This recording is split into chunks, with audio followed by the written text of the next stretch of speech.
നമസ്കാരം. വ്യക്തികൾ വിശേഷങ്ങൾ എന്ന ഒരു പരിപാടി ഈ ചാനലിലൂടെ സംപ്രേഷണം ചെയ്തു വരുന്നുണ്ട്. ആ ഒരു പരിപാടിയിലേക്ക് ഇന്നിപ്പോൾ നമ്മുടെ വ്യക്തി വിശേഷങ്ങളുമായിട്ട് വന്നിരിക്കുന്നത് വർഷങ്ങൾക്ക് മുമ്പ് ഈ ചാനലിൽ തന്നെ അഭിമുഖം നൽകിയിട്ടുള്ള ശ്രീ R.S. പണിക്കർ. R.S. പണിക്കർ എന്ന് പറയുമ്പോൾ ആർ ശരത്ചന്ദ്ര പണിക്കർ എന്നാണ് പൂർണ്ണമായിട്ടുള്ള ആ പേര്. ചിലർക്ക് R.S. പണിക്കർ എന്ന് പറഞ്ഞാൽ R.S. പണിക്കർ സാറാണ്. ചിലർക്ക് പണിക്കർ ചേട്ടനാണ്. അങ്ങനെയുള്ളൊരു വ്യക്തി അദ്ദേഹത്തിൻ്റെതായിട്ടുള്ള ചില പശ്ചാത്തലങ്ങളും പൂർവ്വകാല കാര്യങ്ങൾ അല്ലെങ്കിൽ സംഭവങ്ങൾ വളരെ സംക്ഷിപ്തമായിട്ട് വളരെ ചുരുങ്ങിയ സമയം കൊണ്ട് അദ്ദേഹം ആരായിരുന്നു, ഈ വ്യക്തി കാലിക്കറ്റ് യൂണിവേഴ്സിറ്റി ക്യാമ്പസിലേക്ക് 1970 വരുമ്പോൾ കേവലം 21 വയസ്സുള്ള ഒരു അസിസ്റ്റൻ്റായിട്ട് വരുമ്പോൾ അദ്ദേഹത്തിൻ്റെ ആ ഒരു പശ്ചാത്തലം അല്ലെങ്കിൽ ആ കാലഘട്ടത്തിൽ അദ്ദേഹം എന്തൊക്കെ അനുഭവിച്ചു, അദ്ദേഹത്തിൻ്റെ എന്തെല്ലാം കാര്യങ്ങൾ നമ്മളോട് പറയാനുണ്ട് എന്നുള്ളതും, തുടർന്ന് ഔദ്യോഗിക ജീവിതത്തെക്കുറിച്ച് കൂടുതലായിട്ടൊന്നും പറയേണ്ട ആവശ്യമില്ല. അത് ഒരുപക്ഷെ പ്രേക്ഷകർക്ക് അത് ഇഷ്ടമായെന്ന് വരില്ല. അറിയുന്നവർക്ക് നന്നായിട്ട് അറിയാം, അല്ലാത്തവർക്കൊന്നും അറിയില്ല. അതുകൊണ്ട് തന്നെ എങ്കിലും അതിനൊക്കെ ഒന്ന് സ്പർശിച്ചുകൊണ്ട് മുന്നോട്ട് പോകാൻ ആണ് ഉദ്ദേശിക്കുന്നത്. ഇതിലേറ്റവും വിശേഷാൽ അദ്ദേഹം ഇന്ന് ആര് എന്നുള്ളതാണ് പ്രേക്ഷകർക്ക് അറിയേണ്ടത്. അല്ലെങ്കിൽ ഇന്നത്തെ പ്രേക്ഷകർ കൂടുതലായിട്ടും അദ്ദേഹത്തെ അറിയുന്നത് സിനിമയിലൂടെ അദ്ദേഹം ഇവിടെ നമ്മുടെ ഹൃദയത്തിലേക്ക്, ജനഹൃദയങ്ങളിലേക്ക്, ലക്ഷങ്ങൾ ആയിട്ടുള്ള പ്രേക്ഷകരിലേക്ക് എത്തിയിട്ടുണ്ട്. അതിൻ്റെ ഒരു പശ്ചാത്തലം, എങ്ങനെ സിനിമയിലേക്ക് വന്നു, സിനിമയിൽ വന്നപ്പോൾ എന്തൊക്കെ അനുഭവങ്ങളുണ്ടായി, സിനിമയെക്കുറിച്ച് എന്തെങ്കിലുമൊക്കെ പറയാനുണ്ടാവും. ഇപ്പോൾ 3 സിനിമകളിലാണ് അദ്ദേഹം അഭിനയിച്ചിട്ടുള്ളത്. ധാരാളം ഷോർട്ട് ഫിലിമുകളിലും അദ്ദേഹം അഭിനയിച്ചു വരുന്നു. ഓഫേഴ്സ് ധാരാളം ലഭിച്ചുകൊണ്ടിരിക്കുന്നുണ്ട്. ഇന്നത്തെ പണിക്കർ ആര് എന്നറിയാനുള്ള ഒരു ആകാംക്ഷയാണ് നമ്മുടെ പ്രേക്ഷകർക്ക് ഉണ്ടാവുക. തീർച്ചയായിട്ടും അതിലേക്ക് വെളിച്ചം വീശുന്ന അദ്ദേഹത്തിൻ്റെതായിട്ടുള്ള അനുഭവങ്ങൾ, അതേപോലെ തന്നെ ചിലപ്പോൾ ചില സന്ദേശങ്ങൾ ഉണ്ടായേക്കാം. അതെല്ലാം നമ്മുടെ മുന്നിലേക്ക് കൊണ്ടുവരികയാണ് ഈ ഒരു എപ്പിസോഡിലൂടെ. എല്ലാവരെയും ഒരിക്കൽ കൂടി സ്വാഗതം ചെയ്യുന്നു. നമുക്ക് ആ വ്യക്തിയെ പരിചയപ്പെടാം, കൂടുതലായിട്ട് അറിയാം. അറിഞ്ഞവർ ക്ഷമിക്കുക, അറിയാത്തവർ പുതിയതായിട്ട് ആകാംക്ഷയോട് കേൾക്കാൻ ഉദ്ദേശിക്കുന്നവർക്ക് പുതിയ അറിവുകൾ അത് നൽകും എന്നുള്ളത് ഉറപ്പാണ്. മറ്റു ചാനലുകളിലെ മറ്റു ഇൻ്റർവ്യൂ പോലെയുള്ള ഒരു ഉദ്ദേശമല്ല ഈ ഒരു പരിപാടിക്കുള്ളത്. തീർച്ചയായിട്ടും ഹൈ ഗ്രേഡ് അല്ലെങ്കിൽ A ക്ലാസ് സെലിബ്രിറ്റീസിൻ്റെ ഇൻ്റർവ്യൂ ഒക്കെ അതൊരു പൊതു കാര്യമാണ്, എല്ലാവർക്കും അറിയാം, അവരെ പരിചയപ്പെടുത്തേണ്ട ആവശ്യമില്ല. നമ്മളൊരു B ഗ്രേഡ് മുതൽ C, D, E ഗ്രേഡ് വരെയുള്ള അറിയാനായി നമ്മുടെ മുന്നിലേക്ക് വരേണ്ടവരാണ് അവർ. അറിയപ്പെടാതെ പോകരുത്. അവരെ സമൂഹം അറിയണം, അവരുടെ സംഭാവനകളെ കുറിച്ച് അറിയണം, അവരുടെ അനുഭവങ്ങളെ കുറിച്ച് അറിയണം. ഇതെല്ലാം നൽകാനായിട്ട് ഇത്തരത്തിലുള്ള മഹത് വ്യക്തിത്വങ്ങളെ പരിചയപ്പെടുത്തുന്ന ഒരു നല്ല പരിപാടിയായിട്ടാണ് വ്യക്തികൾ വിശേഷങ്ങൾ എന്നുള്ള പേരിൽ അറിയപ്പെടുന്നത്. വ്യക്തികൾ വിശേഷങ്ങൾ എന്ന ഈ പരിപാടിയിലേക്ക് എല്ലാവർക്കും വേണ്ടി അദ്ദേഹത്തെ നല്ല മനസ്സോടുകൂടെ ഹൃദയപൂർവ്വം സ്വാഗതം ചെയ്യുകയാണ്. നമസ്കാരം സർ. ഈ പഴയ കാലം, അതായത് ബാല്യകാലം അത്രയങ്ങ് കിടക്കണ്ടെങ്കിലും ഇവിടേക്ക് കാലിക്കറ്റ് യൂണിവേഴ്സിറ്റി ക്യാമ്പസിലേക്ക് വരുന്നതിന് മുന്നേ പൊതുവെ ആരും അറിയില്ല അദ്ദേഹം ആരായിരുന്നു, അയാൾ ആരായിരുന്നു എന്നുള്ളത്. ഇന്ന് ശ്രീ പണിക്കർ ആരാണെന്ന് അറിയുന്ന ആളുകൾക്ക് അറിയാനൊരു ചെറിയ ആഗ്രഹം കാണും. അദ്ദേഹത്തിൻ്റെ ബാല്യകാലം അല്ലെങ്കിൽ യൗവനം, യൂണിവേഴ്സിറ്റിയിലേക്ക് വരുന്നതിന് മുന്നേ ആ ഒരു ചെറിയൊരു പശ്ചാത്തലം ഞങ്ങൾക്ക് അറിഞ്ഞാൽ കൊള്ളാവുന്നുണ്ട്. അതൊന്ന് പറയാമോ? ഈ സുന്ദരരാജനും ഞാനുമായിട്ടുള്ള ബന്ധം 10-15 വർഷം ഉള്ള സഹപ്രവർത്തകനും സുഹൃത്തുമാണ്. അപ്പോൾ അതിനിടയ്ക്ക് സാർ എന്നുള്ള വിളി ആവശ്യമില്ല. വളരെ ഹൃദ്യമായിട്ടുള്ള അല്ല, ഞാൻ ഒന്ന് പറഞ്ഞു, ഞാൻ അങ്ങനെ വിളിക്കാറുള്ളൂ, അതുകൊണ്ടാണ് അത് വന്നുപോയത്. ഓക്കെ, അങ്ങനെ വേണമെന്നില്ല. ഓക്കെ. ഈ വ്യക്തികൾ വിശേഷങ്ങൾ എന്നുള്ള പ്രോഗ്രാമിൽ ഞാൻ വർഷങ്ങൾക്ക് മുമ്പ് വന്നിട്ടുണ്ട്. ശ്രീ ജയൻ കടക്കാട്ടുപാറയാണ് അന്ന് എന്നെ ഇൻ്റർവ്യൂ ചെയ്തത്. അന്ന് ഏകദേശം എൻ്റെ ഒരു യൂണിവേഴ്സിറ്റിയിലുള്ള എൻ്റെ ജീവിതാനുഭവങ്ങളെക്കുറിച്ചൊക്കെ ഒരുവിധം വ്യക്തമാക്കിയിട്ടുണ്ടെന്നാണ് ഞാൻ ഓർക്കുന്നത്. ഇപ്പം സുന്ദരരാജൻ്റെ യൂണിവേഴ്സിറ്റിക്ക് മുമ്പുള്ള ജീവിതത്തെക്കുറിച്ചുകൂടി ഒന്ന് അറിയാൻ താല്പര്യം പ്രകടിപ്പിച്ച സന്തോഷമുള്ള കാര്യമാണ്. കാരണം നമ്മൾ എവിടെ എത്തിയാലും നമ്മുടെ വേരുകൾ അതെ, അങ്ങ് എവിടെയോ ആണ്. അത് കടമ്പനാട്, പത്തനംതിട്ട ജില്ലയിൽ കടമ്പനാട് എന്നൊരു ഗ്രാമത്തിലാണ് എൻ്റെ ജന്മം. കടമ്പനാട് സ്കൂളിൽ, തിരുവനന്തപുരത്ത് ഇൻ്റർമീഡിയറ്റ് കോളേജിൽ, കൊല്ലത്ത് എസ് എൻ കോളേജിലൊക്കെയാണ് ഞാൻ പഠിച്ചിരുന്നത്. 69 ഡിഗ്രി കഴിഞ്ഞു. ഡിഗ്രി കഴിയുമ്പോൾ അന്ന് ഡിഗ്രി കഴിയുമ്പോൾ 1969 എന്ന് പറഞ്ഞാൽ തൊഴിലില്ലായ്മയുടെ ഏറ്റവും വലിയൊരു കാലഘട്ടം, ദാരിദ്ര്യത്തിൻ്റെ കാലഘട്ടം, ഭക്ഷ്യക്ഷാമമൊക്കെ കുടുംബരി കൊള്ളുന്ന ഒരു കാലഘട്ടം. അതൊക്കെ അനുഭവിച്ചുകൊണ്ട് വന്ന ഒരു ക്ഷുഭിത യൗവനമായിരുന്നു ഞാനെന്ന് പറയുന്നതായിരിക്കും ശരി. അത് സ്വാഭാവികമാണ്. ക്ഷുഭിത യൗവനം മാത്രമല്ല, ആ ക്ഷുഭിത യൗവനത്തിൻ്റെ അതേ സ്വഭാവം ഇപ്പോഴും ഉണ്ട് എന്നുള്ളൊരു സത്യമാണ്. കുറച്ചുണ്ടാവും, അത് വിട്ടുപോകില്ല. കാരണം ഞാൻ അന്ന് എൻ്റെ പശ്ചാത്തലം, ആ ഒരു കാലഘട്ടത്തിൻ്റെ പ്രത്യേകതയാണ്. ഞാൻ ഒരു പക്ഷേ ഒരു അരാജകവാദിയും അസ്തിത്വവാദിയായിരുന്നു. അതിൻ്റെ കാരണം എന്താണെന്ന് മനസ്സിലായി. നിരീശ്വരവാദിയായിരുന്നു. നിരീശ്വരവാദിയല്ല, അസ്തിത്വവാദി എന്ന് പറയാം. നിരീശ്വരവാദിയോ ഈശ്വരവിശ്വാസിയൊന്നും ഒന്നുമല്ലത്. അരാജകവാദി, അസ്തിത്വവാദി എന്ന് പറഞ്ഞാൽ തന്നെ എല്ലാം അതിനകത്ത് അടങ്ങിയിരിക്കുന്നു. എന്നെ അങ്ങനെ ആവാൻ കാരണം എന്താ? അന്നത്തെ സാഹിത്യമാണ്. ആ കാലഘട്ടത്തിലാണ് ഈ അത്യന്താധുനിക സാഹിത്യകാരന്മാരുടെ ഒരു വലിയ കുത്തൊഴുക്ക് തന്നെ ഉണ്ടായത്. കാക്കനാടൻ, ഈ പുരോഗമന സാഹിത്യം അല്ലല്ല, പുരോഗമന സാഹിത്യത്തിന് ശേഷം ഉണ്ടായ അത്യന്താധുനിക സാഹിത്യം, കാക്കനാടൻ, മുകുന്ദൻ തുടങ്ങിയ OV വിജയൻ തുടങ്ങിയ ആളുകളുടെ സാഹിത്യം. അവരാണ് ഈ ചരസ്, പങ്ക് തുടങ്ങിയ കാര്യങ്ങളെക്കുറിച്ചൊക്കെ പഴയ സാമൂഹ്യ നോവലുകളിലൊക്കെ മിക്കവാറും നായകന്മാർ ഈ സർവഗുണ സമ്പന്നരായ ആളുകളാണ്, ചില മാതൃകാ പുരുഷന്മാരാണ്. ഇതല്ല. അത്തരം ആ യുവാക്കളുടെ ഒരു സ്വഭാവം അന്നത്തെ ഒരു തലമുറയെ വല്ലാതെ സ്വാധീനിച്ചിട്ടുണ്ട്. അതുപോലെ അതിനൊപ്പം തന്നെ അന്നത്തെ രാഷ്ട്രീയം. ഈ 1969 ഈ ബംഗാളിലെ നക്സൽബാരി പ്രസ്ഥാനം ഉണ്ടാകുന്നത്. കേരളത്തിനും അതിൻ്റെ ഒരു വലിയ ഒരു സ്വാധീനം ഉണ്ടായിട്ടുണ്ട്. പ്രത്യേകിച്ചും യുവാക്കളുടെ ഇടയിൽ, സാഹിത്യകാരന്മാരുടെ ഇടയിൽ ആ ഒരു കാലഘട്ടത്തിൽ ആ ഒരു പ്രസ്ഥാനത്തിനുണ്ടായ ഒരു സ്വീകാര്യത, പ്രത്യേകിച്ചും തൊഴിലില്ലാത്ത ചെറുപ്പക്കാരിലുണ്ടായ ആ സ്വീകാര്യത ഒരു പരിധിവരെ എന്നെയും സ്വാധീനിച്ചിട്ടുണ്ട്. പക്ഷേ ഞാൻ സ്വയം ഒരു ഭീരുവായതുകൊണ്ട് അതിലേക്ക് പരസ്യമായ രംഗത്തേക്ക് വന്നില്ലെന്നുള്ളതാണ് യാഥാർത്ഥ്യം. അങ്ങനൊരവസ്ഥയിലാണ് എനിക്ക് യൂണിവേഴ്സിറ്റിയിൽ ജോലി കിട്ടുന്നത്. അങ്ങനെയാണ്, അത് വലിയൊരു ഭാഗ്യമായിട്ടാണ് ഞാൻ കരുതുന്നത്, യൂണിവേഴ്സിറ്റി ജോലി കിട്ടിയത്. കാരണം ഞാൻ 2 സ്ഥലത്തേക്ക് വേറെ ജോലിക്ക് അപേക്ഷിച്ചിരുന്നു. ഒന്ന് P&Tയിൽ എൻ്റെ അന്ന് SSLCയുടെ മാർക്കിൻ്റെ അടിസ്ഥാനത്തിലാണ് P&Tയിൽ ക്ലാർക്കന്മാരെ തിരഞ്ഞെടുക്കുന്നത്. ടെസ്റ്റില്ല. നോക്കുമ്പോൾ റാങ്ക് ലിസ്റ്റ് വന്നപ്പോൾ എന്നേക്കാൾ 1 മാർക്ക് കൂടുതലുള്ളവർക്ക് വരെ കിട്ടിയിട്ടുണ്ട്. Cut off mark. ഭയങ്കര നിരാശയായിപ്പോയി. ഇപ്പോൾ ആലോചിക്കുമ്പോൾ നന്നായി കിട്ടാതിരുന്നത് മഹാഭാഗ്യമായെന്ന് കരുതുന്നു. മറ്റൊന്നുള്ളത്, അടുത്ത ഞാൻ ശ്രമിച്ചത് AG's ഓഫീസിലാണ്. അപ്പോൾ AG's ഓഫീസിൽ വന്ന സംസ്ഥാന ജീവനക്കാരെക്കാളും യൂണിവേഴ്സിറ്റി ജീവനക്കാരെക്കാളും ഉയർന്ന ശമ്പളം. തിരുവനന്തപുരം കുറെ കൂടി കേന്ദ്ര സർക്കാരിൻ്റെ ഉദ്യോഗം, കുറെ കൂടിയൊക്കെ ഒരു സ്റ്റാൻഡേർഡ് ഉള്ളതാണ്. പക്ഷെ അന്ന് എൻ്റെ ഈ രാഷ്ട്രീയ സ്വഭാവവും എൻ്റെ ഈ നിലപാടുകളുമൊക്കെ അന്നത്തെ അവിടെ ഇൻ്റർവ്യൂ ഉണ്ടായിരുന്നു. അവരങ്ങനെ ചൂടുന്നെടുത്തന്നെ. എൻ്റെ ആദ്യത്തെ ഇൻ്റർവ്യൂ ആണ്. സ്വാഭാവികമായിട്ടും അന്ന് പോലീസ് വെരിഫിക്കേഷനൊക്കെ ഉണ്ട്. ആ പോലീസ് വെരിഫിക്കേഷനിൽ അത് തള്ളിപ്പോയി എന്നാണ് ഞാൻ ഇപ്പോഴും വിശ്വസിക്കുന്നത്. ഇപ്പോഴും അതും ഞാൻ ആലോചിക്കുമ്പോൾ അതും മഹാഭാഗ്യമായി കിട്ടാതിരുന്നത്. കാരണം സർവകലാശാല എന്ന് പറയുന്ന ഒരു മഹാസ്ഥാപനം, അതും മലപ്പുറത്ത് എത്തിപ്പെട്ടത് ജീവിതത്തിലെ ഏറ്റവും വലിയൊരു സുഹൃതമായിട്ടാണ് ഞാൻ കാണുന്നത്.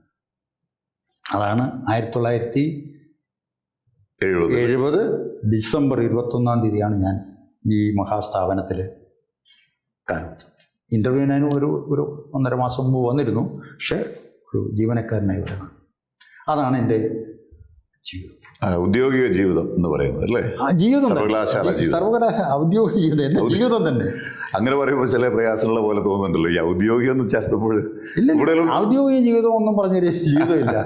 നമ്മളുടെ എല്ലാം തന്നെ ജീവിതം എന്ന് പറഞ്ഞാൽ ഔദ്യോഗികവും വ്യക്തിപരവും കുടുംബവും എല്ലാം ചേർന്നതാണ് നമ്മുടെ ജീവിതം. അതിൻ്റെയൊക്കെ തുടക്കം ഈ സർവകലാശാലയിലെ ഈ ചെറിയ ഉദ്യോഗം തന്നെയാണെന്നുള്ളതിന് സംശയമില്ല. കാരണം അന്നത്തെ ഒരു അവസ്ഥ അത് എടുത്തു പറയുമ്പോൾ മറ്റൊരു കാര്യങ്ങളുണ്ട്. ഒരു ശുപാർശയില്ലാതെ എനിക്ക് ഇവിടെ കിട്ടും. അതൊരു വലിയൊരു കാര്യമാണ്. അന്നത്തെ യൂണിവേഴ്സിറ്റി ഞാൻ വളരെ നന്ദിയോടുകൂടി, വളരെ കടപ്പാടോടുകൂടിയാണ് അന്നത്തെ വൈസ് ചാൻസലർ പ്രൊഫസർ എം ഗനിയെയും അന്നത്തെ സിൻഡിക്കേറ്റ് അംഗങ്ങളെയും ഞാൻ, കാരണം നമുക്കറിയാമല്ലോ ഇന്നത്തെ വൈസ് ചാൻസലർമാരെയും ഇന്നത്തെ സിൻഡിക്കേറ്റിനെയൊക്കെ അറിയാവുന്നതുകൊണ്ട് പറയുകയാണ്. അതെൻ്റെ ഇടയ്ക്ക് ഒന്ന് ചോദിച്ചോട്ടെ, ഈ ചില സർവകലാശാലകളിൽ ഇന്റർവ്യൂ ഇല്ല. അപ്പോൾ ഞാൻ MG യൂണിവേഴ്സിറ്റി കയറിയ ആളാണ്, അവിടെ ഇന്റർവ്യൂ ഇല്ല. അതുകൊണ്ടായിരിക്കും ഒരുപക്ഷെ ഈ മലബാറുകാരനായ എനിക്ക് കോട്ടയത്തെ ആ യൂണിവേഴ്സിറ്റി ജോലി കിട്ടുന്നുണ്ട്. സംശയമില്ല, ശുപാർശകളൊന്നുമില്ല, നേരെ ചൊവ്വേ ആ ടെസ്റ്റ് ബേസ്ഡ് ആയിരുന്നു. ഇവിടെ അന്ന് ആദ്യ കാലഘട്ടങ്ങളിൽ കാലിക്കറ്റ് യൂണിവേഴ്സിറ്റിയിലും അവിടെ ഇന്റർവ്യൂ ഇല്ലായിരുന്നു. അങ്ങനെയാണോ യൂണിവേഴ്സിറ്റി ഇന്റർവ്യൂ ഉണ്ട്. ഓക്കെ, ശുപാർശകളൊന്നും ഇല്ലാതെ അന്ന്. അതാണ് ഞാൻ പറഞ്ഞത്, അന്നത്തെ ആ ബഹുമാനപ്പെട്ട വൈസ് ചാൻസലറേയും അന്നത്തെ ഇന്റർവ്യൂ ചെയ്ത സിൻഡിക്കേറ്റ് അംഗങ്ങളോടും പലപ്പോഴും എനിക്ക് തോന്നിയിട്ടുണ്ട്, ഒരു പക്ഷേ എൻ്റെ ഭാവി ജീവിതത്തിൽ എന്നെ സ്വാധീനിച്ചിട്ടുള്ള ഒരു ആശയം, ഒരു ആദർശം തന്നെയാണ് അവരെനിക്ക് പകർന്നത്.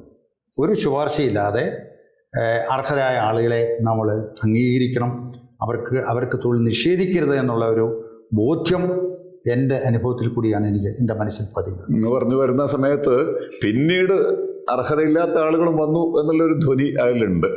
സ്വാഭാവികമായിട്ടുണ്ടല്ലോ. ഇന്നത്തെ സർവകലാശാലയിലെ പിന്നീട് ഞാനൊരു സംഘടനാ പ്രവർത്തകനായ സുന്ദരരാജനോട് പറയുമല്ലോ, ഈ സർവകലാശാലകളിലെ അഴിമതികൾ കണ്ട് മടുത്തിട്ടാണ് സർവകലാശാല നിയമനങ്ങൾ PSCക്ക് നൽകണമെന്ന് ഞാനും നിങ്ങളും ഉൾക്കൊള്ളുന്ന ഫെഡറേഷൻ, യൂണിവേഴ്സിറ്റി ഫെഡറേഷൻ സർക്കാരിന് ശുപാർശ നൽകുന്നതും ഉമ്മൻചാണ്ടി സർക്കാർ അത് അംഗീകരിക്കുന്നു. കാരണം അത് കണ്ട് മടുത്തിട്ടാണ്. എന്ന് മാത്രമല്ല, ഞാൻ പബ്ലിക് സർവീസ് കമ്മീഷൻ അംഗമായപ്പോൾ ഞാൻ സ്വീകരിച്ചിട്ടുള്ള ഒരേ ഒരു നിലപാട്, മെറിറ്റിന് അത് ഒരു പരിഗണനയില്ലാതെ, മറ്റൊരു പരിഗണനയില്ലാതെ എൻ്റെ ഈ അനുഭവം എൻ്റെ മനസ്സിലുണ്ട്. അത് ഞാൻ കാത്തു സൂക്ഷിച്ചിട്ടുണ്ട്. അതെനിക്ക് വളരെ അഭിമാനത്തോടു കൂടി തന്നെ പറയാൻ കഴിയും. ഞാൻ ഒരു തരത്തിലുള്ള സ്വാധീനത്തിനും വഴങ്ങിയിട്ടില്ല. PSC മെമ്പർ എന്നുള്ള പോലെ തന്നെ ചില സർവകലാശാലകളിൽ സിൻഡിക്കേറ്റ് മെമ്പറായിട്ടൊക്കെ തന്നെ നിന്നുണ്ട്. അവിടെയൊക്കെ തന്നെ ഇങ്ങനെയാണ് കറകളഞ്ഞ. സിൻഡിക്കേറ്റ് മെമ്പർ ആകുമ്പോൾ എനിക്ക് അത്രമാത്രം സത്യസന്ധമായിട്ട് അത് പറയാൻ കഴിയില്ല. അത് ഏറ്റവും ഫാക്ട്. PSC മെമ്പർ എന്നുള്ളത് അതൊരു കോൺസ്റ്റിറ്റ്യൂഷണൽ പദവിയാണ്. 100%. അത് 100%. സിൻഡിക്കേറ്റിൽ വരുമ്പോൾ അവിടെ രാഷ്ട്രീയമായ ചില സ്വാധീനങ്ങളൊക്കെ നീക്കുപോക്കുകൾ ഉണ്ടായിട്ടുണ്ടെന്നുള്ളത് പറയാതിരിക്കാൻ കഴിയില്ല. അത് സത്യസന്ധമായിട്ട് പറയണമല്ലോ, അല്ലാതെ അതാണ് എൻ്റെ മനസ്സിലായി. അത് എന്നാൽ ഒരുപാട് മേഖലകളിൽ നമ്മളിപ്പം പ്രത്യേകിച്ച് എടുക്കുന്ന സമയത്ത് ഔദ്യോഗിക രംഗത്തുള്ള 35 വർഷം അല്ലേ, ഏതാണ്ട് 35 വർഷത്തെ സേവനം. അത് ഞാനൊക്കെ അവിടെ കാലിക്കറ്റ് യൂണിവേഴ്സിറ്റി ക്യാമ്പസിലേക്ക് വരുന്ന സമയത്ത് ഔദ്യോഗിക കർത്തവ്യങ്ങളെക്കാളേറെ സംഘടനാ പ്രവർത്തനങ്ങളുമായിട്ട് ബന്ധപ്പെട്ട് ഏത് സമയത്തും സജീവമായി ജീവനക്കാരുടെ പ്രശ്നങ്ങളിൽ നേരിട്ടും അല്ലാതെയും ഇടപെട്ട് നടക്കുന്ന ഒരു RS പണിക്കർ എന്നൊരു വ്യക്തിയാണ്. അങ്ങനെയാണ് ഞങ്ങളുടെയൊക്കെ സാറായി വരുന്നത്. എപ്പോഴും സാർ എന്നുള്ള പ്രത്യേകത അതിപ്പോഴും ഒന്നുള്ള സ്വാഭാവികം. ഈ ഒരു പശ്ചാത്തലത്തിൽ നമ്മൾ ഒരുപാട് ഓർക്കേണ്ട സന്ദർഭങ്ങൾ ഉണ്ടാവും, പ്രതിസന്ധികൾ ഉണ്ടാവും, ഒരുപാട് മിത്രങ്ങൾ ഉണ്ടായിട്ടുണ്ടാവും, ഒരുപാട് ശത്രുക്കളും ഉണ്ടായിട്ടുണ്ടാവും. ഇതൊക്കെ ആ കാലഘട്ടത്തിലാണ്. പക്ഷേ അതൊന്നുമല്ല ഇന്നത്തെ അവസ്ഥയിൽ ശ്രീ RS പണിക്കർ, അല്ലെങ്കിൽ RS പണിക്കർ സാർ, അല്ലെങ്കിൽ പണിക്കർ സാർ, അങ്ങനെയൊക്കെ പറഞ്ഞോട്ടെ. ആ ഒരു പണിക്കരെ അല്ല പൊതുജനം ഇന്ന് ഒരു ഫ്രെയിമിനകത്ത് നിർത്തിയിട്ടുള്ളത്. എൻറ്റയർലി ഡിഫറെൻ്റ് ആണ്. അന്നത്തെ സംഘടനാ നേതാവായിട്ടൊന്നും പണിക്കർ എന്ന ആളെ കാണുന്നില്ല. ഇന്നിപ്പോൾ ഒരു തികച്ചും മെഗാസ്റ്റാർ മമ്മൂട്ടി ഇക്കയുടെ കൂടെയൊക്കെ നേരിട്ട് അഭിനയിച്ച് ഒരുപാട് സമയം ആ ഫ്രെയിമിനകത്ത് നിന്ന് അഭിനയിച്ചിട്ടുള്ള ഒരു വ്യക്തി എന്നുള്ള നിലയ്ക്ക് ഞങ്ങളൊക്കെ അഭിമാനം തോന്നിയിട്ടുള്ള ഒരു കാര്യം തന്നെയാണ്. അതിൻ്റെ ഫസ്റ്റ് ഷോ എന്നെയൊക്കെ വിളിച്ചതാണ്. ഫസ്റ്റ് റിലീസിങ് ഷോയൊക്കെ നമ്മൾ ഒരുമിച്ചിരുന്ന് കണ്ടൊക്കെ പറയുന്നുണ്ട്. ആ ഒരു സംഭവം അത് എങ്ങനെയുള്ളൊരു മാറ്റമാണ് ഈ ഒരു പഴയ കാലത്തിൽ നിന്നും പുതിയ കാലത്തേക്ക് വല്ല മാറ്റം ഉണ്ടായിട്ടുണ്ടോ, തോന്നിയിട്ടുണ്ടോ എന്നുള്ളത് അറിയാൻ ആഗ്രഹമുണ്ട്. സിനിമയിലേക്ക് പോകുന്നതിന് മുമ്പ് ഞാൻ ഇങ്ങനൊരു സംഘടനാ പ്രവർത്തകനായി എന്നുള്ളത് അറിയണ്ടേ? തീർച്ചയായിട്ടും ഞാൻ നേരത്തെ സൂചിപ്പിച്ചു, ഞാനൊരു അരാജകവാദി, അസ്വസ്ഥവാദിയായിട്ടാണ് യൂണിവേഴ്സിറ്റി വന്നത്. എനിക്ക് തന്നെ വിശ്വാസം വന്നില്ല ഞാനൊരു സംഘടനാ പ്രവർത്തനമാവും. സത്യം പറയുക, ഇപ്പം തുറന്നു പറയുകയാണ്, തികച്ച് യാദൃച്ഛികമായിട്ടാണ് ഞാൻ സംഘടനാ പ്രവർത്തനമാകുന്നത്. അത് അന്നൊന്നും സുന്ദരരാജില്ല. 70, 71, 72 കാലഘട്ടങ്ങളിലൊക്കെ ഞാൻ അന്നത്തെ ഒറ്റ സംഘടനയാണ് കാലിക്കറ്റ് യൂണിവേഴ്സിറ്റി എംപ്ലോയീസ്. അതിലൊരു സാധാരണ അംഗമാണ്. പക്ഷെ എൻ്റെ ഒരു ദുസ്വഭാവമുണ്ട്, ഈ ജനറൽ ബോഡിയിലൊക്കെ ചെന്നാൽ എന്തെങ്കിലുമൊക്കെ അഭിപ്രായങ്ങൾ പറയും. അത് വേണം. അല്ല, അങ്ങനെ അഭിപ്രായങ്ങൾ പറയും, വിമർശനങ്ങൾ, അന്നത്തെ നേതൃത്വത്തെയൊക്കെ വെറുതെ വിമർശിക്കും. ഒരു ദുരുദ്ദേശപരമായിട്ടൊന്നുമല്ല, വെറുതെ വിമർശിക്കുക. എന്തെങ്കിലും ചെറിയ തെറ്റ് കണ്ടാൽ പോലും ആ ജനാധിപത്യം, അന്നത്തെ ഒരു സ്വഭാവം ഉണ്ടല്ലോ, എല്ലാത്തിനോടുമുള്ള ഒരു അഗ്രസീവ്നെസ്, അങ്ങനെ ചോദിച്ചത്. അപ്പോഴേ ഈ നേതൃത്വം എന്നെ ഒരു നോട്ടപ്പുള്ളിയാക്കി. അവൻ അപകടകാരിയാണെന്ന് ഒരു പക്ഷേ അന്നത്തെ ഇടയ്ക്ക് അനുഭവം കൊണ്ട് പറയാണ്, ഞാനും അങ്ങനെ ഒരു നോട്ടപ്പുള്ളി ആയിട്ടില്ലേ സാറിനൊക്കെ. അത് സ്വാഭാവികമാണ്. അപ്പം അങ്ങനെ ഞാൻ വളരെ ഈ പ്രവർത്തനങ്ങളിൽ നിന്നൊക്കെ വിട്ടു നിൽക്കുന്ന അവസ്ഥയാണ്. അപ്പോഴാണ് ഈ 72 സർവകലാശാലയുടെ ചരിത്രത്തിലെ ഏറ്റവും എന്താ പറയുന്നത്, സമര ചരിത്രത്തിലെ ഏറ്റവും തീവ്രമായ ഒരു സമരമാണ്, സമരമാണ് ഏജിന്ന സമരം. 16 ദിവസം പണിമുടക്കി. അത് ഞങ്ങളൊക്കെ പുതിയ ആളുകളാണ്, ഞങ്ങളുടെ പ്രവേശനം പോലും കഴിഞ്ഞിട്ടില്ല. ഒന്നടങ്കം യൂണിവേഴ്സിറ്റി ജീവനക്കാർ പണിമുടക്കുന്നു, ഒരാൾ പോലും അകത്ത് കയറുന്നില്ല. കേരളത്തിൽ തന്നെ വലിയൊരു സംഭവമായി അത് മാറി. കാലിക്കറ്റ് യൂണിവേഴ്സിറ്റിയിലെ സമരം. അതിൻ്റെ സമരത്തിൻ്റെ കാരണത്തിനൊന്നും ഞാൻ പോകുന്നില്ല. ആ സമരത്തിൻ്റെ തുടക്കം എന്ന് പറയുന്നത് ഈ ഞാൻ നേരത്തെ പറഞ്ഞ ബഹുമാനീയനായ വൈസ് ചാൻസലറെ, ജീവനക്കാർ, നേതൃത്വത്തിലുള്ള ആളുകളും വന്നു. അന്നത്തെ സജീവ പ്രവർത്തകരും കൂടി പോയി ഘെരാവ് ചെയ്യുകയാണ്. ഒരു 4 മണിക്ക് തുടങ്ങിയ, ഒരു 3:30-4 മണിക്ക് തുടങ്ങിയ ഘെരാവ് 5 മണി കഴിഞ്ഞു, 5 കഴിഞ്ഞു, 6 കഴിഞ്ഞു. ലൈറ്റും ഒക്കെ ഓഫാക്കുന്നു. എങ്ങനെ ഓഫായി? ഇനി സമരക്കാർ ചെയ്തതാണോ മറ്റാരെങ്കിലും ചെയ്തതാണോ എന്നറിയില്ല. അപ്പോഴാണ് പോലീസ് ഇടപെടുന്നത്. അപ്പം ഈ സമയത്തൊക്കെ ഞാൻ ആ രംഗത്തില്ല. ഞാൻ അന്നത്തെ അറിയാലോ, ഓഫീസ് അറിയാമല്ലോ, ഈ റോഡിന് ഞാൻ ആ റോഡിന് ഇപ്പുറത്ത് നിൽക്കുകയാണ്. സിഗരറ്റ് ഇങ്ങനെ വലിക്കുന്നുണ്ട്. ഞാൻ എൻ്റെ അടുത്ത് നിൽക്കുന്ന ആൾ, ഞാനിങ്ങനെ സിഗരറ്റ് വലിച്ചുകൊണ്ടിരിക്കുന്നു. ഇവിടെ സമരക്ക് ഞാൻ സജീവ പ്രവർത്തകൻ പോലും അല്ലല്ലോ. അപ്പോൾ ആ ഭാഗത്തേക്ക് എന്നെ ആരും വിളിച്ചിട്ടുമില്ല, ഞാൻ പോയിട്ടുമില്ല. പക്ഷെ ആ സമയത്ത് പോലീസ് വരുന്നു. പോലീസിൻ്റെ ഒരു നായാട്ടാണ് ഇവിടെ നടക്കുന്നത്. ഒരുപാട് ആളുകളെ മർദ്ദിച്ചു. ലാത്തിച്ചാർജ്, ഭയങ്കരമായ ലാത്തിച്ചാർജ്, വലിയ നിലവിളികൾ കേൾക്കുന്നു. അപ്പം കുറച്ച് കഴിയുമ്പോൾ സ്ത്രീകൾ ഉൾപ്പെടെയുള്ള ആളുകളുണ്ട്. അവർ പോലീസ് വരുന്നു, ആളുകളെ വലിച്ചരച്ചുകൊണ്ട് പോകുന്നു. ഭീകരമായ ഒരു അന്തരീക്ഷം.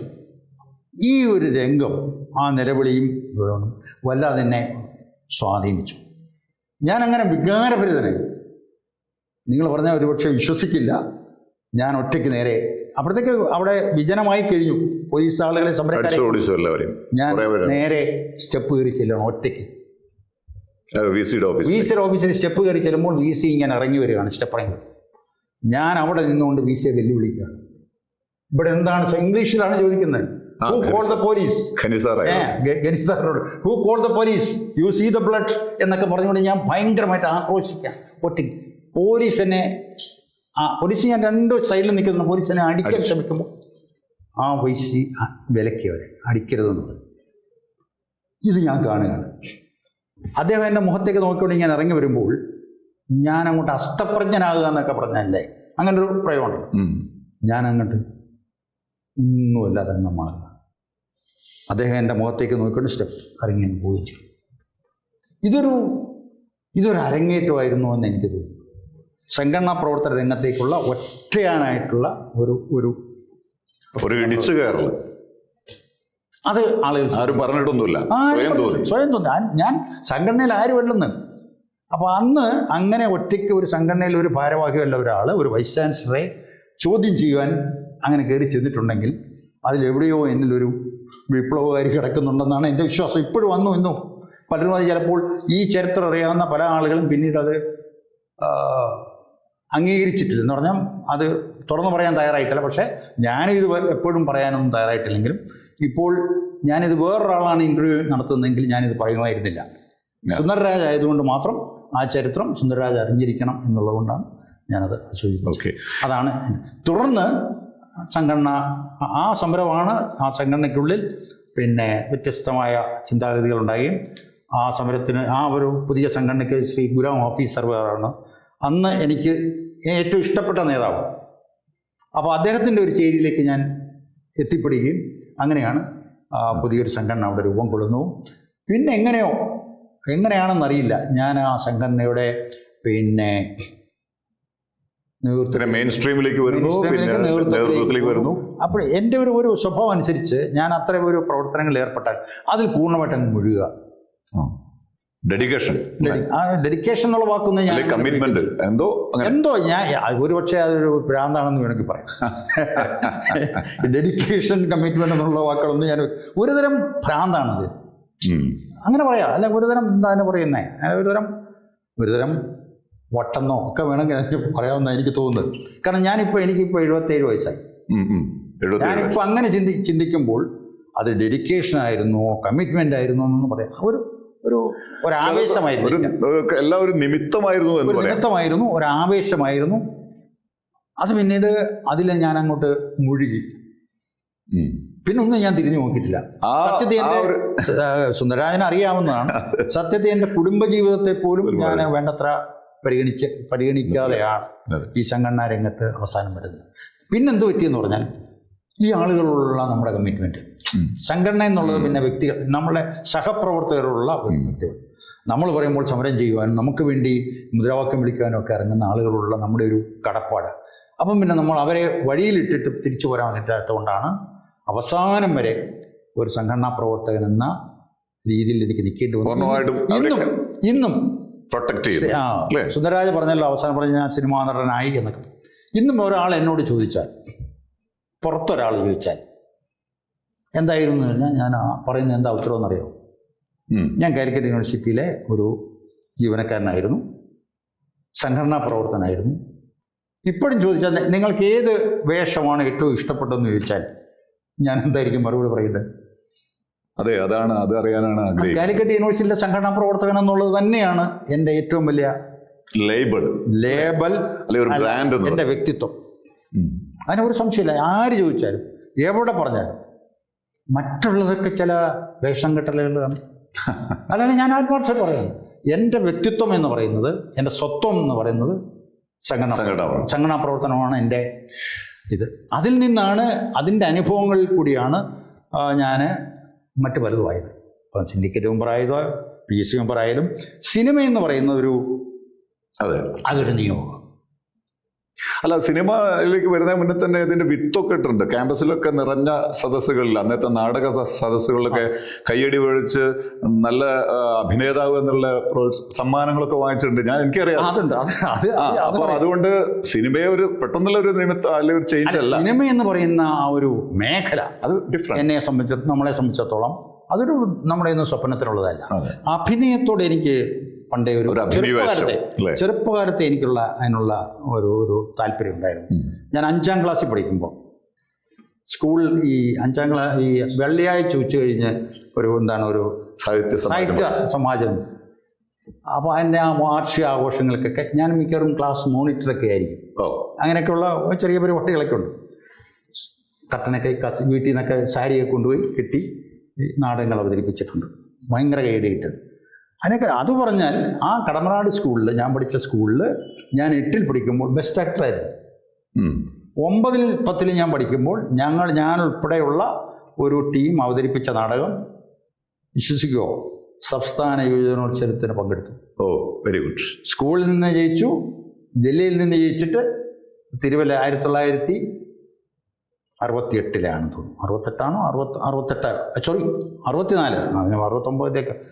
64 സംസ്ഥാന യുവജനോത്സവത്തിൽ കടമ്പനാട് ഹൈസ്കൂളിൽ നിന്നും നാടക ടീം പങ്കെടുത്തു. അതിലെ പ്രധാന നടൻ ഞാനായിരുന്നു. അതിൻ്റെ സർട്ടിഫിക്കറ്റൊക്കെ ഇപ്പോഴും എൻ്റെ കയ്യിലുണ്ട് കേട്ടോ. അങ്ങനെ ആ ഒരു താല്പര്യമുള്ളതുകൊണ്ടാണ് പിന്നെ അവിടെ ഈ യൂണിവേഴ്സിറ്റി വരുമ്പോൾ ക്യാമ്പസ് ഡേ 71 ആ ക്യാമ്പസിൽ ഞാൻ താല്പര്യം എടുത്തിട്ട്, അന്ന് ഞാൻ പറഞ്ഞ സംഘടനയൊന്നും ഇല്ലല്ലോ, ഒറ്റ സംഘടനയല്ലേ, നാടകം അവതരിപ്പിച്ചു, മോണോ ആക്ട് അവതരിപ്പിച്ചു. ഇതിലൊക്കെ ഫസ്റ്റ് പ്രൈസ് ചെയ്യാൻ തന്നെയാണ്, പ്രസംഗ മത്സരം ഉൾപ്പെടെ.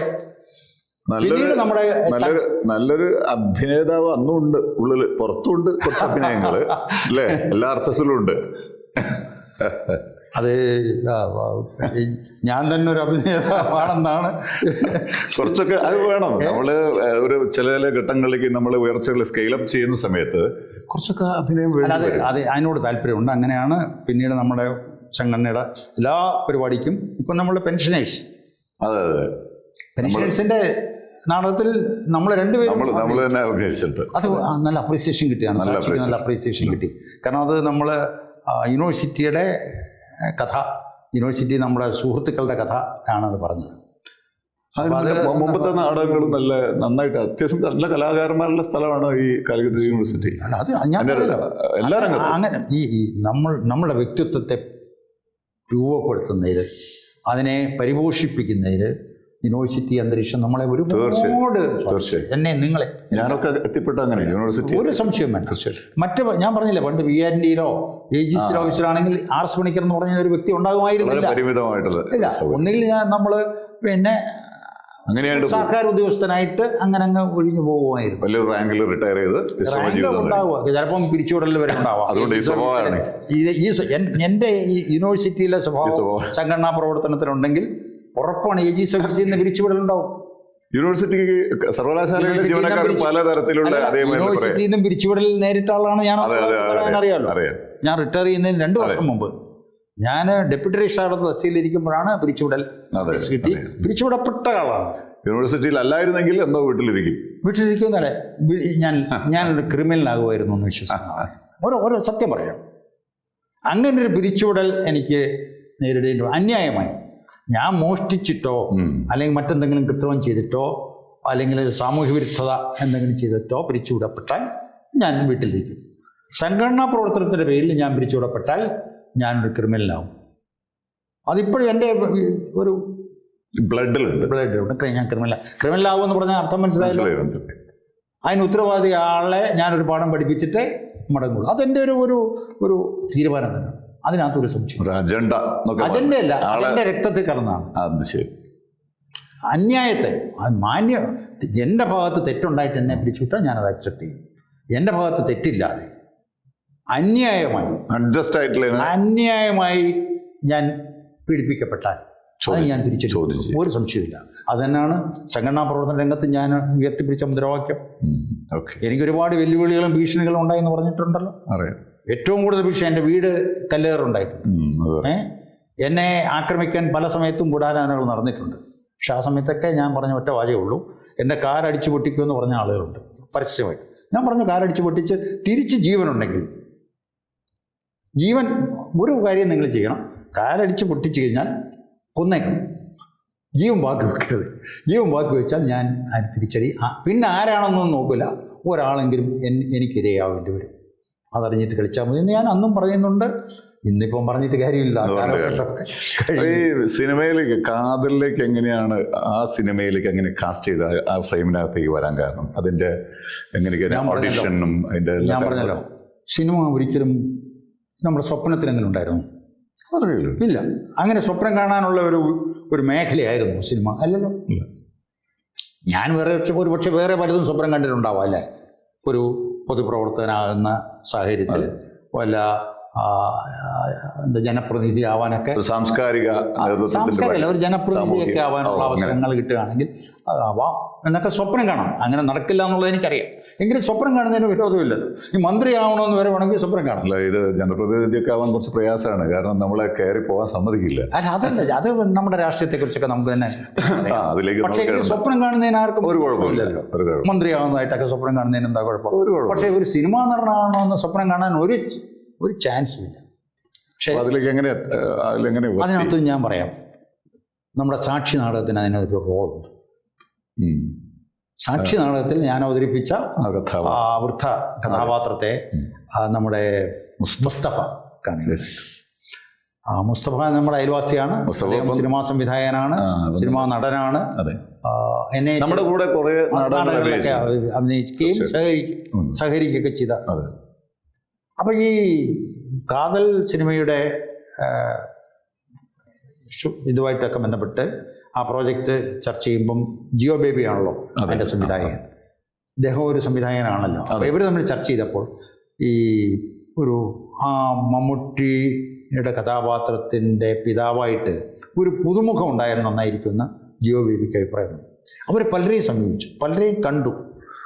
നിലവിലുള്ളവരാരും വേണ്ട, കാരണം അത് ശരിയാവുന്നില്ല എന്നുള്ള ഒരു രീതി വന്നപ്പം മുസ്തഫയാണ് പറഞ്ഞത്, ഞാൻ ഒരാളുണ്ട് അങ്ങനെ വൃദ്ധ കഥാപാത്രത്തേക്ക് അവതരിപ്പിച്ച് ഞാൻ നാടകത്തിലേക്ക് കണ്ടിട്ടുണ്ട്, നമുക്ക് മൂപ്പരെ ഒന്ന് സമീപിച്ച് നോക്കാമെന്ന് പറഞ്ഞു. ഒരു ദിവസം അമ്മ മുസ്തഫ എന്നെ വിളിച്ചിട്ട് പറഞ്ഞു, ഞങ്ങൾ 3-4 സിനിമക്കാർ നാളെ വരുന്നുണ്ട്, സാറിനെ ഒന്ന് കാണണം. ഞാൻ പറഞ്ഞു, എന്താ പ്രശ്നം എന്താ? അത് ഒരു സിനിമയായിട്ട് ബന്ധപ്പെട്ട കാര്യം. ഞാൻ വിചാരിച്ചു വല്ല ഷൂട്ടിങ്ങിനുള്ള ഗാന്ധി ചെയറോ യൂണിവേഴ്സിറ്റിയുടെ പെർമിഷനോ വല്ല വാങ്ങാൻ നമ്മുടെ ഒരു സഹായം വാങ്ങാനായിരിക്കും എന്നേ ഞാൻ വിചാരിക്കുന്നു. അപ്പോഴും ഇവർ 3-4 പേര് വന്നു. ജിയോ ബേബി ഉണ്ട്, ഈ സ്ക്രിപ്റ്റ് റൈറ്റേഴ്സ് ഉണ്ട്, മുസ്തഫയുണ്ട്. ഒരു ഉച്ച സമയത്തെ കണ്ടവൻ സ്ട്രെയിറ്റ് ആയിട്ട് ജിയോ ബേബിയാണ് പറയുന്നത്. ഞങ്ങളിങ്ങനെ മമ്മൂക്ക നായകനായ കാതൽ എന്നൊരു സിനിമയുണ്ട്. അതൊരു ഗേ കഥാപാത്രമാണ്. അദ്ദേഹത്തിൻ്റെ പിതാവായിട്ട് ഒരാൾ ഞങ്ങൾ കാസ്റ്റ് ചെയ്യണമെന്നുണ്ട്.